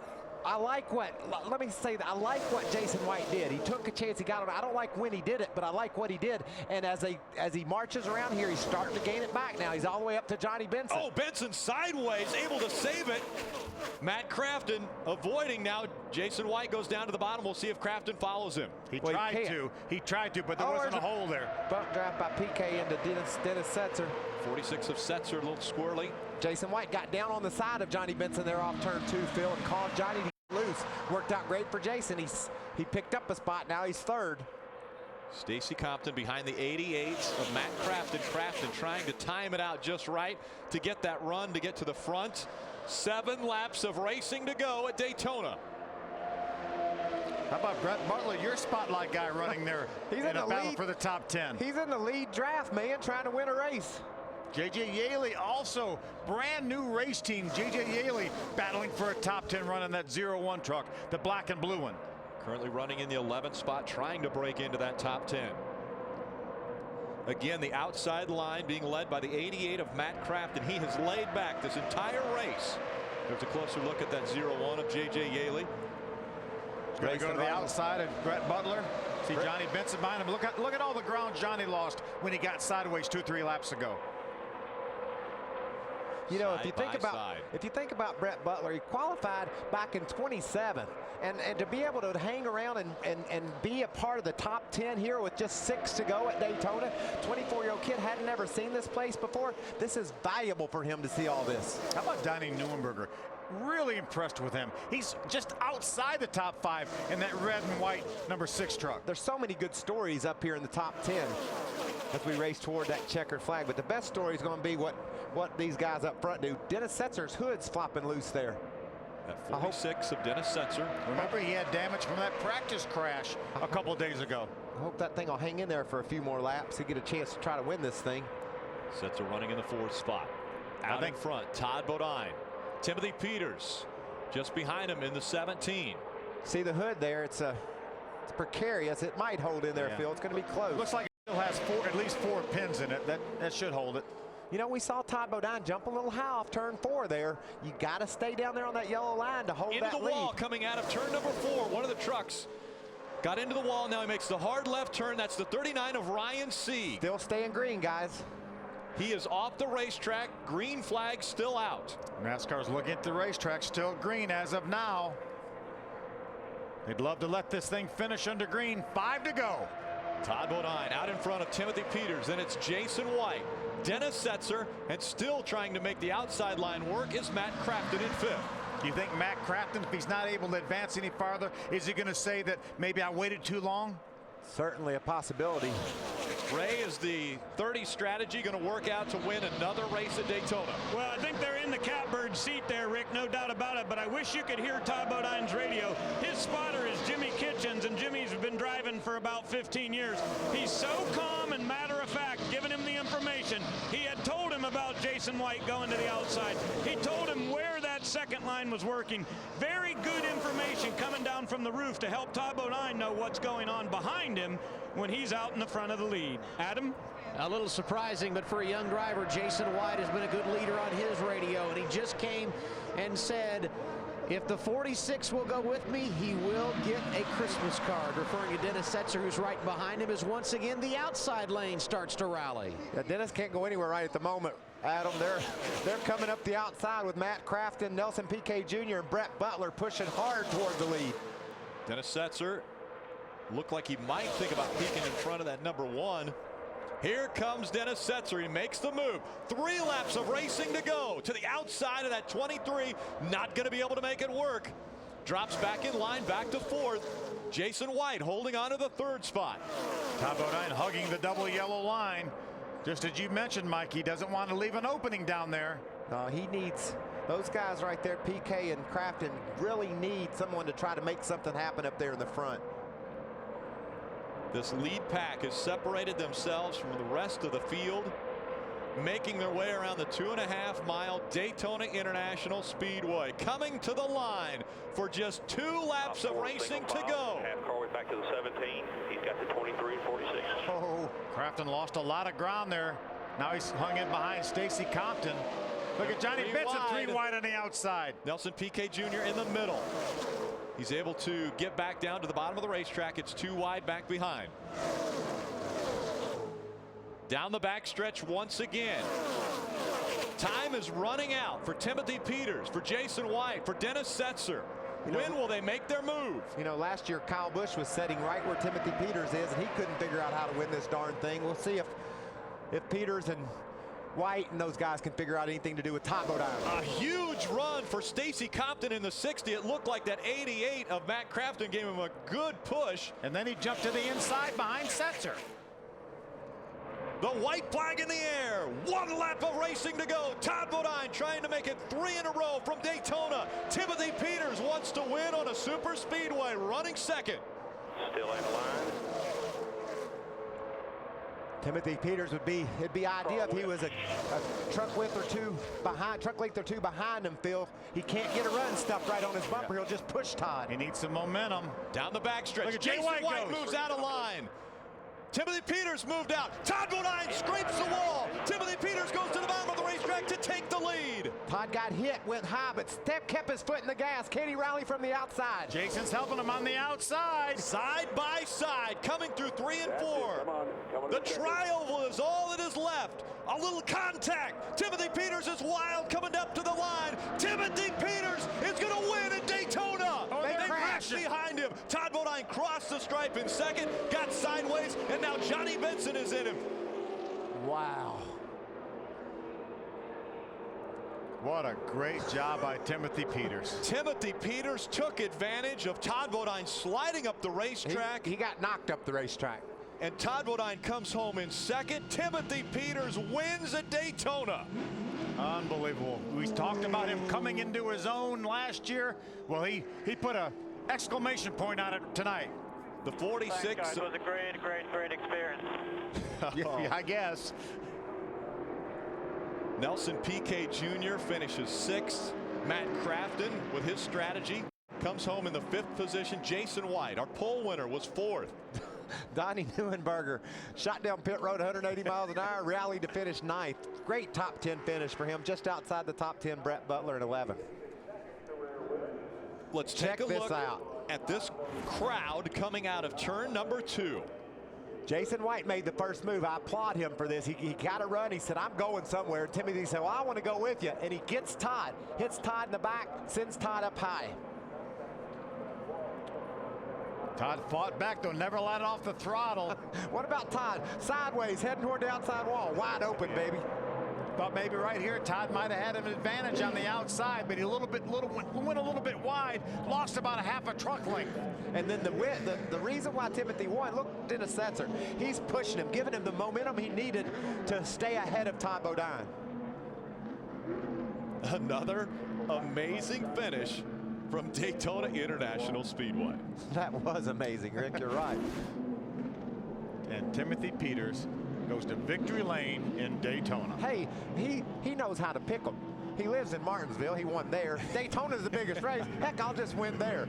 Those are 2 wonderful wins for that kid. I know DW's smiling too. 17's his favorite number. Every time somebody on a 17 wins, he thinks he had something to do with it. Another look as they came out of turn number 2 and down the backstretch.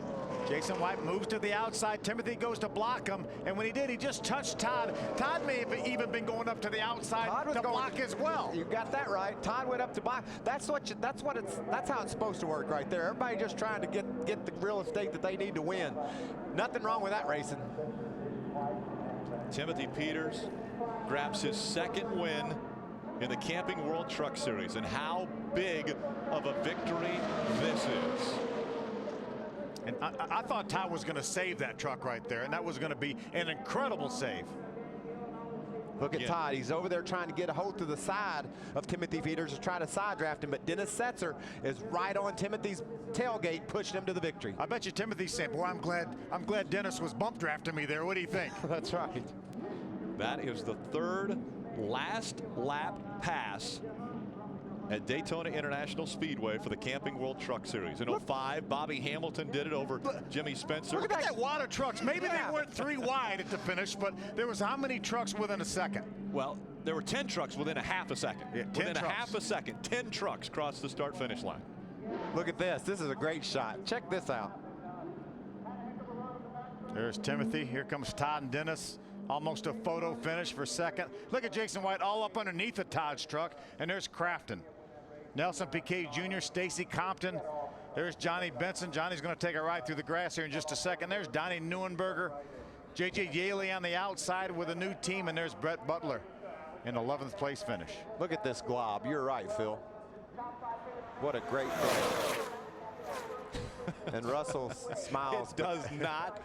It never ceases to amaze me what happens at this racetrack. Adam Alexander.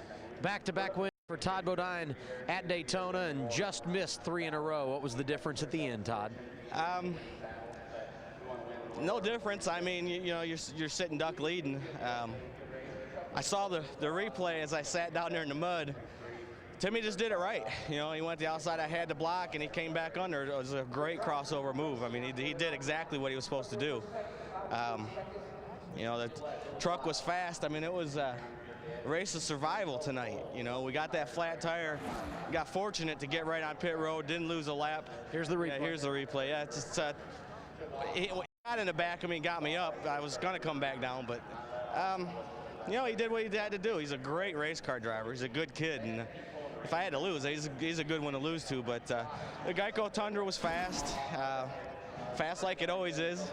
Drives great, runs fast. So, you know, it's disappointing for sure, but it's a great way to start the year with a second. It's a good points race. I know a lot of the other points guys had problems, so, you know, it was a good night. Disappointed, but still smiling as Todd Bodine, but I would guess his smile not near as big as Timothy Peters, Ray Dunlap. And here he comes out the Gatorade shower. I've never seen one quite like that. The K&N Filters Tundra sits in victory lane here at Daytona. Win number 2. What a way to start out the season. A grandfather clock was nice, but how about this? You're a victory lane in Daytona. I can't believe it. I can't thank this K&N Filters Crescent Toyota Tundra enough, man. I tell you what, Arrington Engines, Jeff Hensley did a great job. This pit crew right here, all this Red Horse Racing team, I can't believe it. This thing drove like a Lexus tonight. I'm telling you what, I just, I want to say hey to Steve Stallings sitting back at home. I love you, man. He broke his leg. He had surgery Friday. And our hearts are with Steve Morgan, our engine tuner. His son went overseas. He's in the Marines. They launched a big attack, and he hadn't heard from him. So we're keeping our fingers crossed, hoping we hear from him. But I can't thank Tom DeLoach for giving me the opportunity. We just won Daytona. Yes, you did. How about that on a last lap pass, the 3rd time that's happened here? Did you have a strategy going into that final lap? I was just content to where I was at, but the 23 came up, gave me a good run. I went high, the 30 went up. We all just kind of creamed up together, and I couldn't believe it. I just want to say that I had a deal with Skinner to work all night long, and a little rookie mistake part, and I'm sorry for what I did, but I just can't believe it. I'm going to Disney World. All right, Sarah comes in here. Tom DeLoach is here. The celebration is underway. Timothy Peters with win number 2.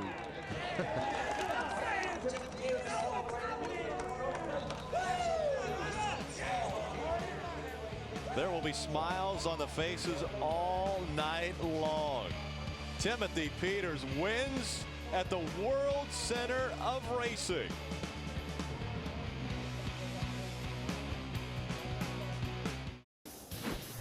The NASCAR Camping World Truck Series on Speed is brought to you by Camping World, introducing the all-new Coleman Travel Trailers, now available at Camping World.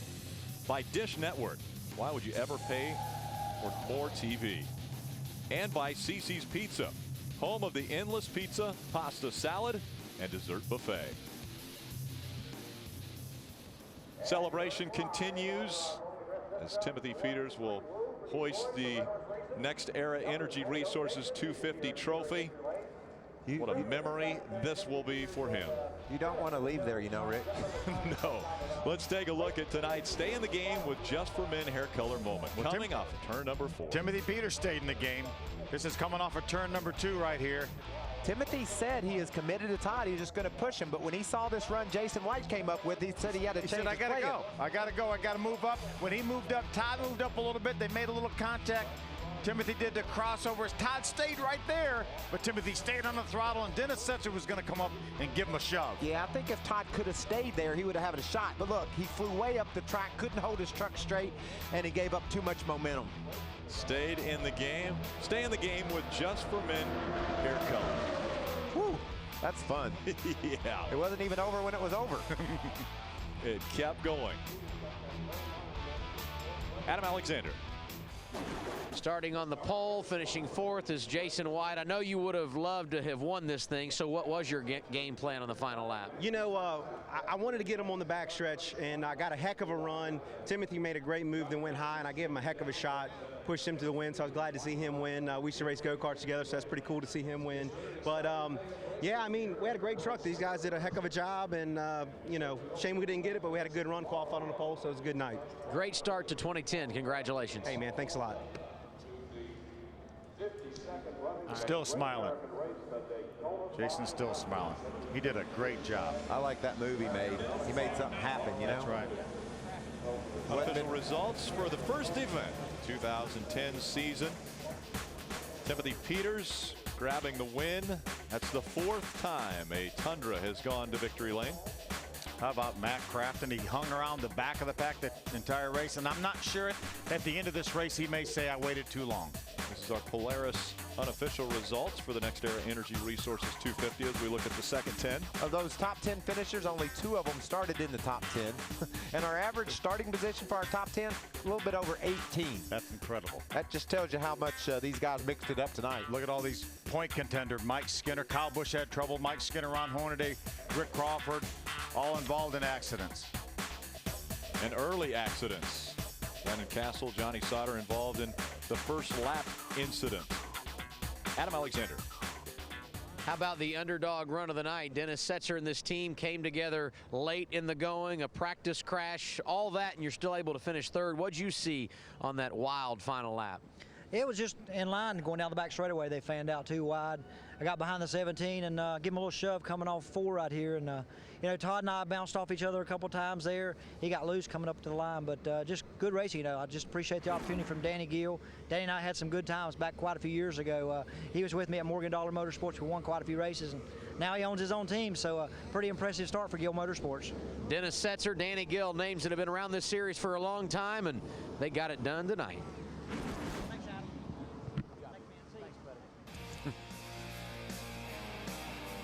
Timothy Peters goes across the start-finish line straight, and finishing second, going sideways across the start-finish line, was Todd Bodine. Nothing better than the feeling of hoisting the checkered flag and the trophy in victory lane at Daytona International Speedway. He got a little bit of a bath, didn't he? He did. Let's ride along with the guy who finished second in this race and really listen in. His rear wheels were off the ground before he got to the start-finish line. And he never lifted. He never lifted. He had his foot on the floorboard. I guarantee he's gritting his teeth, hanging on. He was going to make sure that he was on the throttle when he got to the start-finish line. Let's go back trackside to Adam Alexander. Thorsport Racing lost 2 trucks in the early portion of this race. Matt Crafton was very good throughout the evening. You kind of laid low, and it paid off there at the end. That's all I did is lay low. I mean, Armenard's Herculiner Chevy was, I mean, it was good, but it wasn't great. And so that's our whole plan. All weekend thing just didn't have as much speed in as we thought it should have for whatever reason it was, and we just rode it. And that was one of the hardest races I've ever had to do. Just sit there and ride around and not go up there and race, and just let everybody just take themselves out and do everything that they did, and then go race with 15 to go. That was our plan with 15 to go. We're the contact, just go, go, go. And I mean, it was kind of aggravating. We got blocked up there on the bottom, tried to make the outside work, but all in all, not a bad day. I mean, it was really discouraging to see Johnny Sauter and Landon Castle get wrecked on the first lap, because that was our whole plan. All of us were going to fade and just kind of ride together and save it till the end. If I'd have had a teammate, because there wasn't any Chevy Silverados that were left at the end, I was just being ganged up on by all these Toyotas. So I mean, I was waiting to get a push by a Chevy, but there wasn't any left with me. So that's what was so discouraging with Johnny not being there. Thanks, Matt. Thank you. What a beautiful facility for the first event of the 2010 season. It all gets kicked off right here, and a 29-year-old from Providence, North Carolina goes to victory lane. What a memory this will be for him. For me, I love these darn races. You can't predict what's going to happen. We heard Timothy P. couldn't predict what was going to happen. We heard him say in victory lane, I was pretty content just to push Todd. But then he saw Jason White coming, and he said, well, if he can do it, I'm going to try it. What a great finish. And Todd said he was a sitting duck leading, but I don't think he would want to be in any other position at that point, but he did a great job. He did what he had to do. When he saw those guys coming to the outside, he went to the outside to block, and unfortunately made contact with Timothy. But still, a great recovery to finish second, because he hit the wall on the backstretch. Yeah, what about all the wrecks we had? I mean, that wreck on the first lap took out guys that could certainly win the race, and then we saw some bump drafting that went bad. So those were disappointing moments during the course of the evening, but even though we only had a few guys left, they sure were determined, and it was so fun to watch them race to that checker. When we started this show off, you said the 2000 truck race was your favorite memory. You 2003. said 2003. I said maybe 2010 will be the memory that we'll all come away from this one. And I tell you what, it was living up to its billing. I bet you Timothy Peters is going to remember this one. It's his favorite one for sure. The next stop for the Camping World Truck Series will be in Atlanta. Coming up next, it's the countdown to the Daytona 500, Joe Gibbs Racing. There were a lot of trucks that didn't get to the checkered flag tonight, but most importantly, Timothy Peters wins race number 2 of his career right here at Daytona. Kyle Busch has won 4 of the 10 Truck Series races at Atlanta Motor Speedway. But can he win with his own truck? Find out in 3 weeks when the trucks take to one of the fastest tracks on the circuit. You won't want to miss 1 second of the action, starting at the setup at 1:30, only on Speed. Be there.